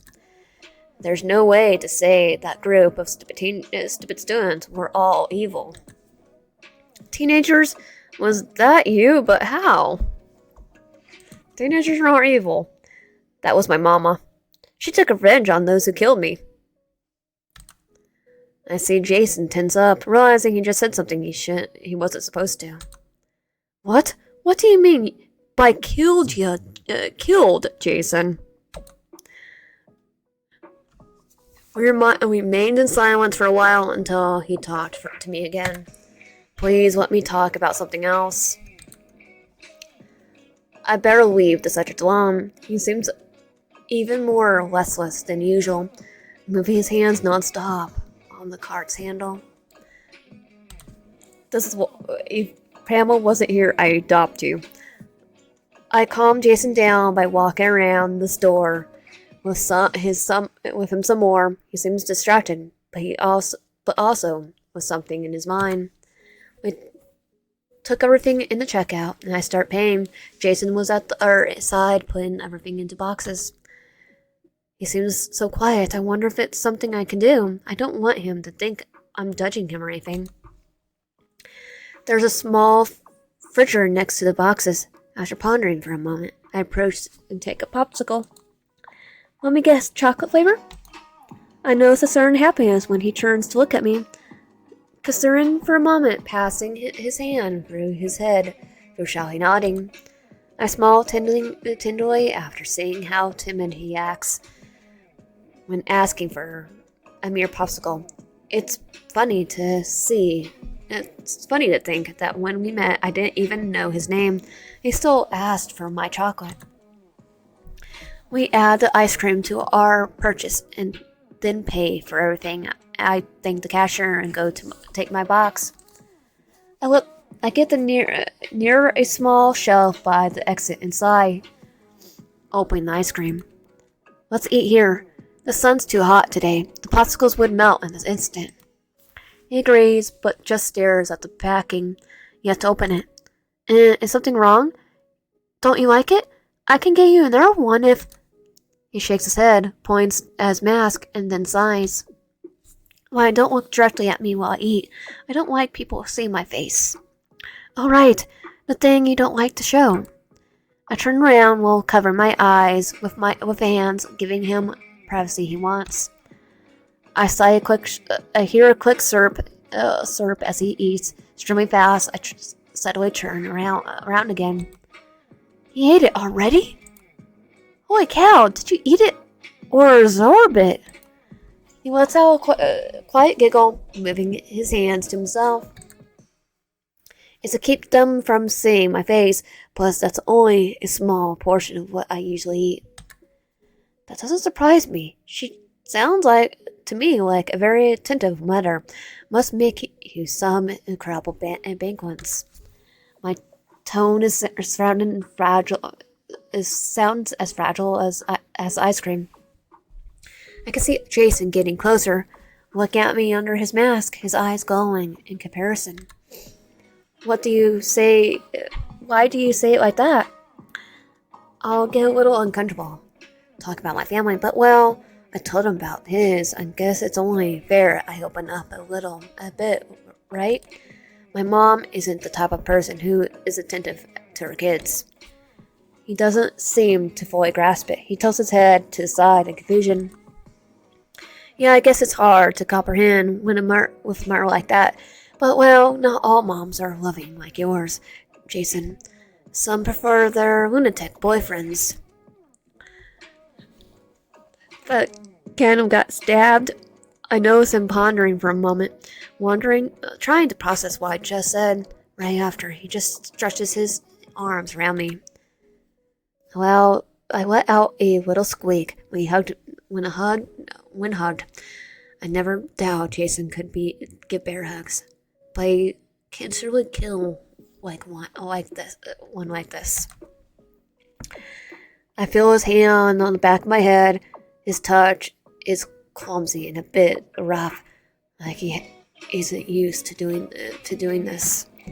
Now, this surely makes the hug more meaningful. Feeling a bit moved, I smile at him, hugging Jason back. His shoulders are so big, my hands can't touch each other. Thanks, big guy. I appreciate it. He takes out he lets go of the hug after a while, looking at me and nodding. Might be his way of saying everything will be okay. Alright, it's getting late. Let's go. I finished my melting popsicle in a huge bite, playing a hand in the back of my head because of the brain freeze. I never had a brain freeze. I guess I don't have your talent. I always enjoy slow ice cream. We start walking back to the coffee shop. Jason seems to be easily carrying his things.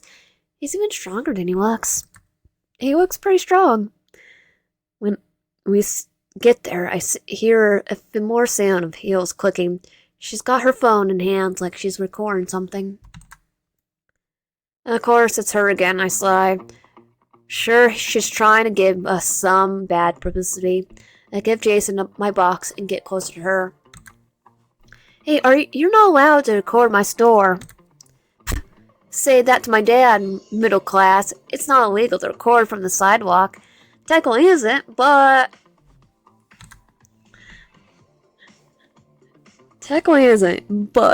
she's a brat, as she needs to be put in her place. I grit my teeth with all my might, wishing to stick a machete between her brows. Oh, Jason will help you with that. He has it comes pre-packaged with the machete. I'm gonna teach you a lesson, daddy's girl. Oh, I want to see you try wage earning, but she storms forward and tries to shove me, but a wall appears between us.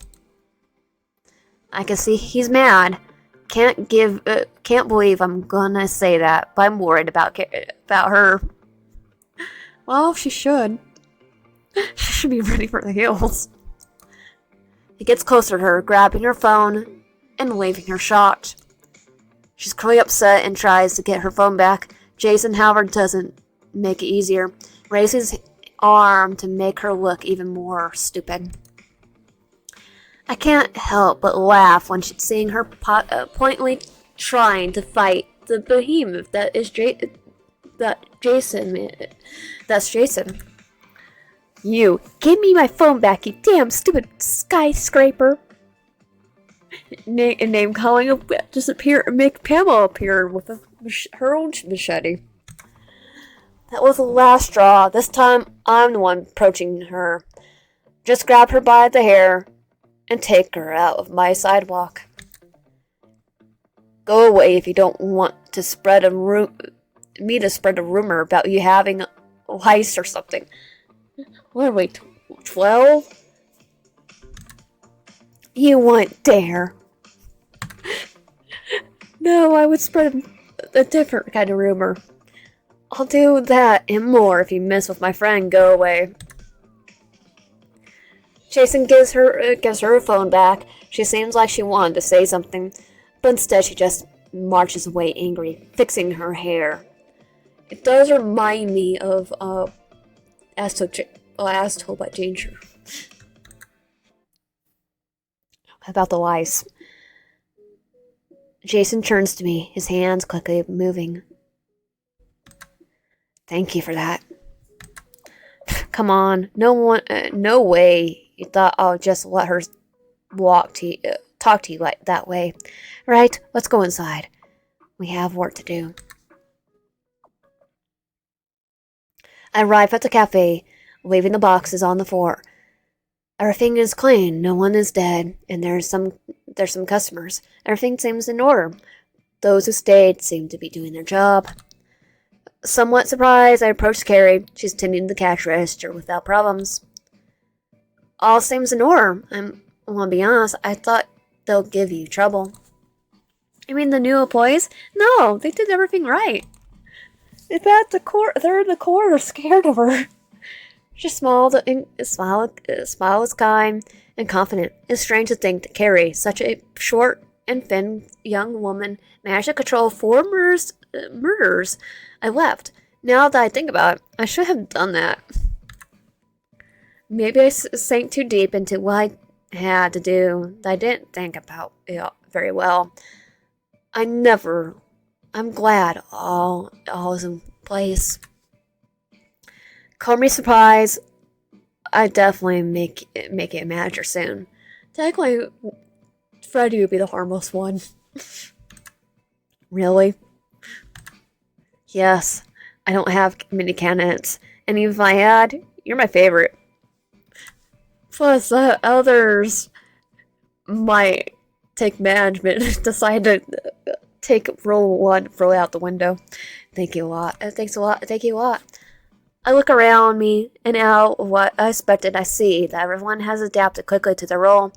The new guys seem to attract a lot of customers, people with their awareness. Customers with their awareness. I know Ghostface taking photos around the place. The mask doesn't seem to block his charisma. A lot of people come to take pictures with him. Jason seems very truthful and skilled at making coffee with Gary. People seem to love the art he makes on the cups, taking photos and enjoying their taste. Michael, although he doesn't talk to anyone, seems to be doing his thing very skillfully. Some people seem to like his mysterious appearance as they take photos from a distance or talk excitedly about him. Freddy could be considered the least interested in this, but he seems to have fun getting people's attention, telling them grotesque stories from time to time. Everyone's amused by them, thinking they're false because he's carefree attitude. And they're all real. He's just telling him about his exploits on Elm Street. And Chucky works a weird mascot. Everyone thinks he's a toy modified to swear or behave like an idiot, and they love it. Even the girls are delighted by his little face. There's more customers than I ever thought I would have, and they seem to love this place. I smile, happy that, despite the terrible idea of playing a bunch of murders in one place, it doesn't seem to be going too badly. I go to the storage room in order to take care of the new menu. After all, if we're gonna have a horror theme, the food must follow the same line. I take a sheet of paper and sit on the sofa and start writing, also calculating the spends for food, coffee, and new cups. I start doing more and more calculations. I take in consideration that money raised over the years, and although it's a good amount of support, the numbers are starting to get red. After what I've done with dispenses for decorations, ingredients, branding, and everything else, I let out a long sigh. I put the paper beside me and bury my face in my hands. I consider asking for a loan, but my reputation as an ex-con is more than enough for a bank to decline me, even though we were technically innocent from what we just said previously, or was it brain? I start thinking about their means. I feel desperate, but I seriously refuse to give up on the shop. I'll do it for Carrie and for what Ash said to me the night before. I must ignore the fact that someone entered the storage. I put my face out from behind my hands and see Freddy laying back on the shelf, looking with doubt and amusement. What's the problem? You look like you've just shot blood. Disgusting joke. I don't even know why I'm surprised. I lie back on the couch, letting my head fall on the blanket backrest. It's nothing. I'll have to ignore you, but since you're now my boss, or some crap like that, I think it's part of my job pretending to be concerned. I love telling him to screw off, but I just sigh and begin explaining. I love to tell him to screw us.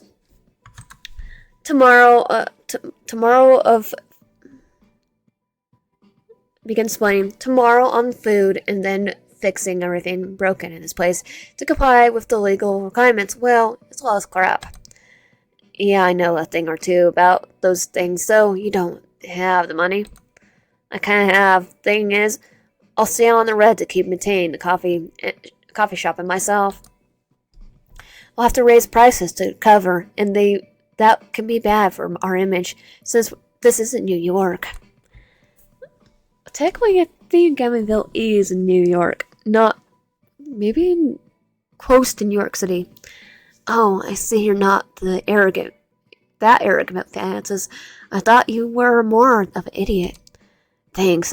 I don't have time to hear your crap right now. I have to think about solving my problems. I don't see a reason for all this drama. Just ask for a loan or something. Can't do it. I have a bad record. Really? You seem financially responsible now. I think we already told you. That's what happens when you get behind bars. Behind bars? I want to know everything about it, but maybe later. Technically, we told them. I think I told them.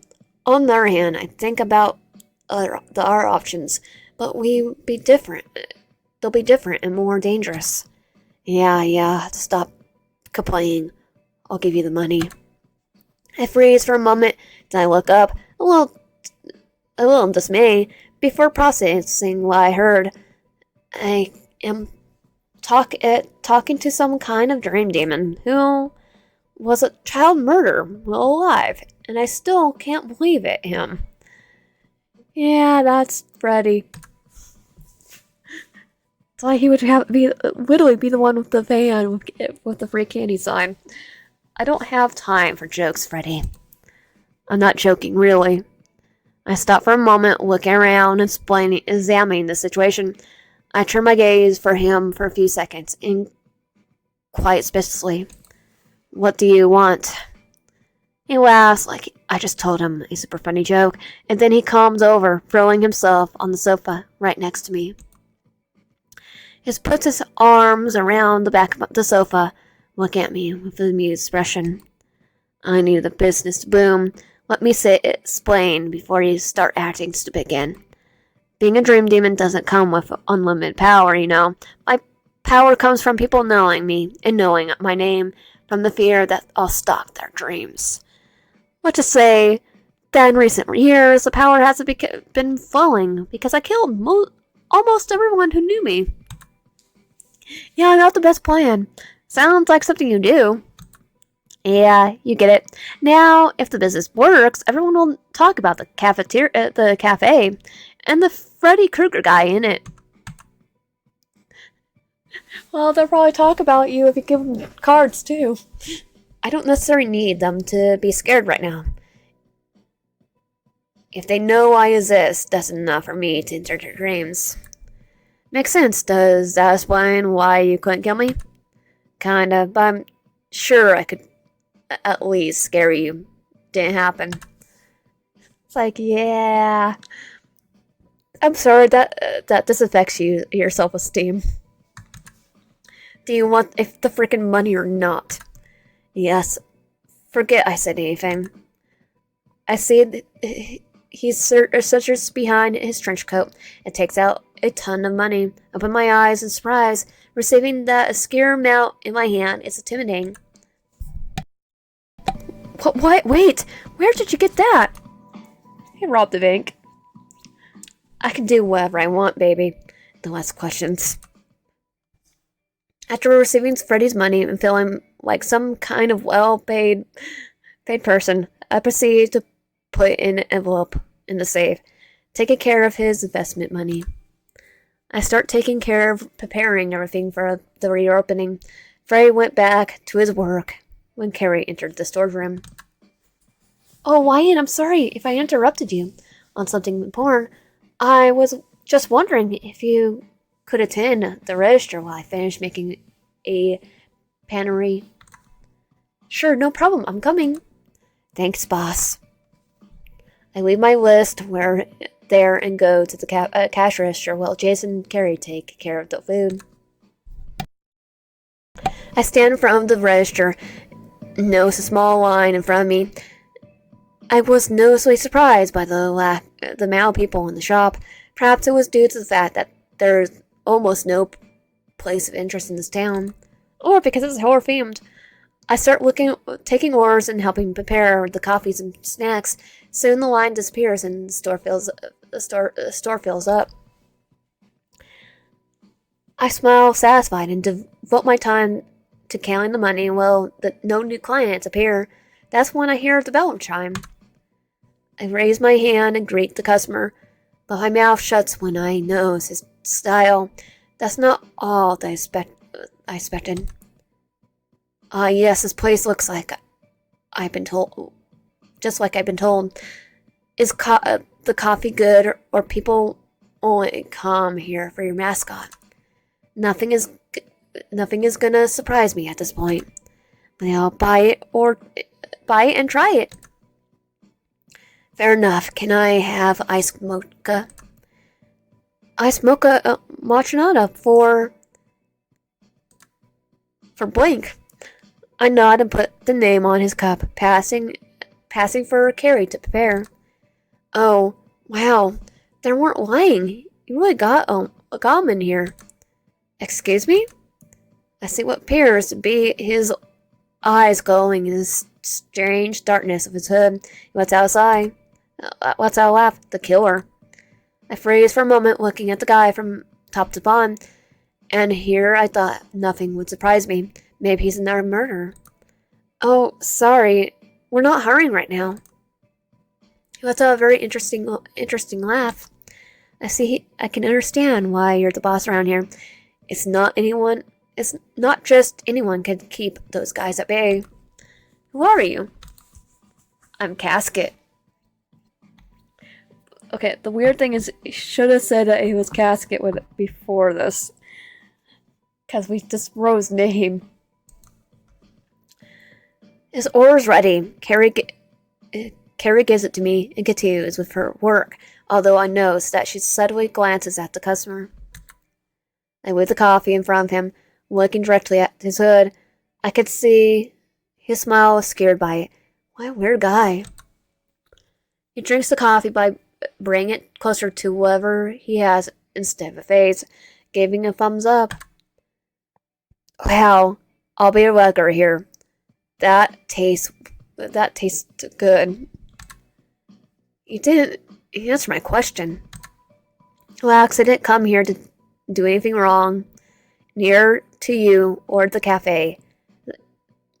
Just happen to be around. Okay, Casket. Right? Well, I don't want any more weirdos in my life. No, but you're in Annabelle. You only find weirdos here. He lets out a sigh and he lets out a laugh and takes something out of his pocket, a dollar bill. He lays it in a tip jar and walks out the door. Yes, I know this town seems to be a creep maggot. Does it have to do with the fact that Ash told me now? What Ash told me now that I think about it? I better stop thinking about it and focus on working. Worrying about the oddities of this town won't pay the night bills. The day soon ends and we close. My employees don't all leave, and some stay to help organize or to bar me. I stand at the tables, counting the profit. Next to me, Carrie is serving some desserts to the boys. I'm surprised to hear them all thanking her. They didn't all leave. They didn't leave at all. They all seemed pretty quiet around her. I wonder how she managed to keep them like this. I was about to ask her when suddenly I heard the bell ringing again, which confuses me. I did put the sign indicating we were closed. Sorry, we're... Barista, I won't take much of your time. Hey, Ash. I get up from my chair and walk over to him, shaking hands as agreeing. Well, can feel the air growing heavier behind me. When I turn over my shoulder, I know some tense looks. What? Why are you looking at me like this way? Let's just say I acquainted with most of your adorable employees. Oh, we already know about Jason and Freddy. You mentioned it last night. I see. What brings you here? I'm sorry to tell you that right now we're not serving coffee anymore. I get it.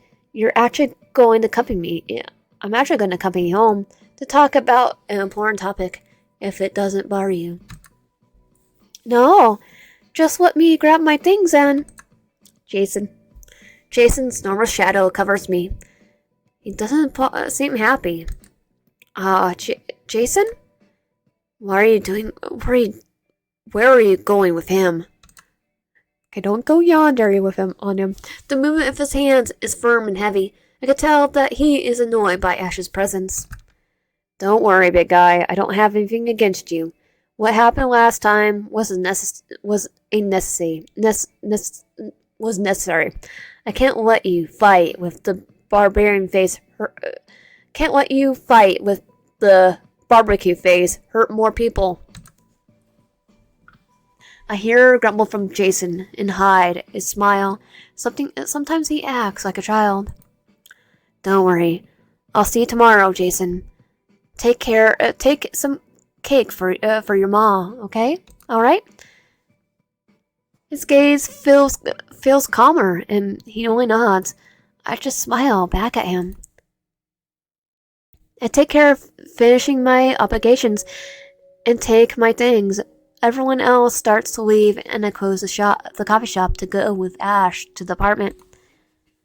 We walk through the streets, and I look around from time to time, making sure Ghostface isn't following us. As we walk a little further, Ash starts talking. Your business is doing very well. I hope the quantity of the coffee doesn't fall off. Don't worry about it. Jason's coffee is even better than mine. Who would have thought? When I first met him, he was killing teenagers, and now he's making foam bears and coffee. Well, I'm glad things went this way. Maybe Ghostface is following us. Don't worry. I would know. If I'm being honest, they really aren't the problem here. No? 5 serial killers in one single town? Oh, there could probably be more. And yet, they're not even half of my problems. I'm going to tell you something.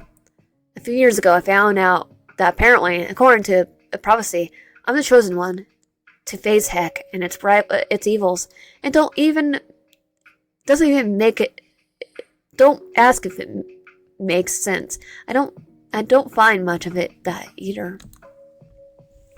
That information brought with us a lot of crap. First, I lost everyone in my life, friends, partner, even my family. All because of the damn Necronomicon. Which probably is in Pamela's hands. That information brought with it a lot of crap. First, I lost everyone in my life, friends, partner, even my family. All because of the damn Necronomicon. Oh, I wouldn't have to explain it then. Yes, damn book. It made me lose my hand. Crap, Ash, that screwed up my pad. Stop with that. I don't like being consoled. I nodded at him. I never liked pity either. Anyway, the point is, I'm guarded the Necronomicon for a few years. But let's say it's now in someone else's hands. I don't really know whose, but I do know that's in this town and it's attracting a lot of hellish energy, causing some evil and crazy things to happen. Wow, I'll question you about it. But earlier today, a weird guy appeared in the cafe. I couldn't see his face and was dressed very strangely. Yeah, you're starting to get it. This sucks. Is there anything I could help with? I'm no fighter, but believe me, I don't let myself get intimidated so easily. Well, I think we had to become a fighter at one point. You know, when we kind of stab someone. It seems like Jason likes you a lot. I laugh, feeling a bit embarrassed and staring a little. I stare all the time. No, it would be crazy. They're murderers and insane. And do you think that's a bad idea? Personally, I don't recommend it, but love can change someone. I can't guarantee anything. But who knows? Maybe if you make the right decisions, they will stop being monsters. I listened to Jason's words carefully, not saying that I liked them, but I guess I don't dislike them either. Feeling like taking a long time to forge, so I can't guarantee anything. For now, I think I'll just focus on helping Ash and keeping those guys out of trouble. Falling close to home, from the corner of my street, I managed to see Mr. Torrance at the entrance of the building. He's sitting on the bench in front of the garden, smoking a cigar. My landlord, I don't want to talk to him. Ash pulls my arm. He seems tense and turns his back to my apartment. That's your landlord? You're thinking of me. Yeah. Are you okay? I was starting to get worried. I feel like I've seen that face before. Elsewhere. But I don't know where. I can't remember. It's a hotel. You'll remember him from a hotel. Something bad? A very evil hotel. He tries remembering, but just sighs and denies it. I have a lot of things to worry about right now, but it's nothing. I'll accompany you inside, not to make this chat longer. Thanks, I appreciate it. We keep walking towards the building. We pass in front of Mr. Torrance, and out of courtesy, I decide to say hello, avoiding the heavy smoke. Good night, Mr. Torrance. I'm going in with a friend. A few days here and you made lots of friends. Good to know. Glad you're a sociable type. Have a good night. He greets Ash, who moves his mechanic hand impatiently. You too. I notice a fixed stare from Jack. The vibes get very tense in a short time. I walk inside with Ash, and we both leave Jack outside the residence. I decide to let Ash inside my place, closing the door behind me, inviting him to sit down. You want something? I brought some stuff yesterday. You read my mind. I sigh at him and go to the fridge, picking up 2 bottles. I don't have a opener yet, but a knife does job good enough. A trick with a funny prisoner taught me. I walk over to the couch and hand Ash the bottle. Sitting on the other side, I take a sip of my drink, letting the bitter taste fill my mouth and wax my muscles. I don't want to be nosy, but I really want to know, how did you feel living here? Nightmares, paranoia? The question catches me a little off guard, but I chuckle. That's how I've been feeling for a few years now. What do you mean? I don't like to talk about it, but Ash doesn't seem like the type to judge, nor someone who can laugh at me or make me a murderer for what I was about to say. I'm an ex-convict. Years ago, I had an incident with my stepfather. He was abusing me. He tried to kill me one day, so I killed him first. That's how I got in jail time. I only got away earlier because they found new information about my case. A policeman supported me because I told him it was self-defense, so he investigated until he got the evidence. That deteriorated my mental health. I'm already being lived with constant paranoia and PTSD. Prison only made it worse. I saw a soft expression on Ash's face, so he let us a heavy sigh. So when they find new information like that, you're basically let go, and your name's cleared, I believe. It still ruined your life, as you know it. I saw a sorrowful expression as Ash's face as he lets out a heavy sigh, at least from what I've heard on media. Well, that's screwed up. I'm very sorry you went through all that. If I'm being honest, you were stronger than you way stronger than you think. You think so? I've seen people who go nuts for less. Why, and what do you went through didn't make you stronger, it sucked. What you went through didn't make you stronger, it sucked. What did make you stronger were the choices you made and the fact that you didn't let the world break you. You're better than me, really. I lost my sanity years ago, even though I may seem calm right now. I've lost everyone around me. My only way to survive was to go crazy. But not you. Even in the system, where ex-convents can't do almost any work. Technically got our name cleared. You managed to set up a coffee shop. They're more than many can do. Hey, I'm proud of what you could do. I'm glad I found you.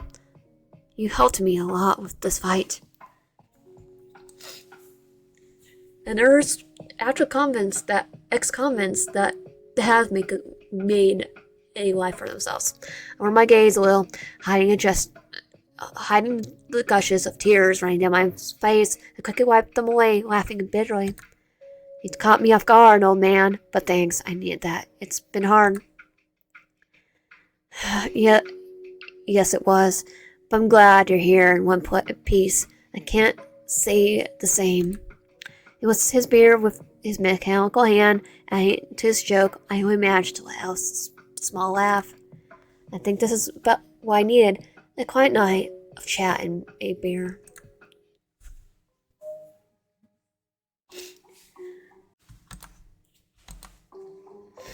And that was Horror Romance Chapter 3 for Jason's route. If you like my content, please consider subscribing if you haven't already. Comment down below and liking the video. I'll see you guys next time.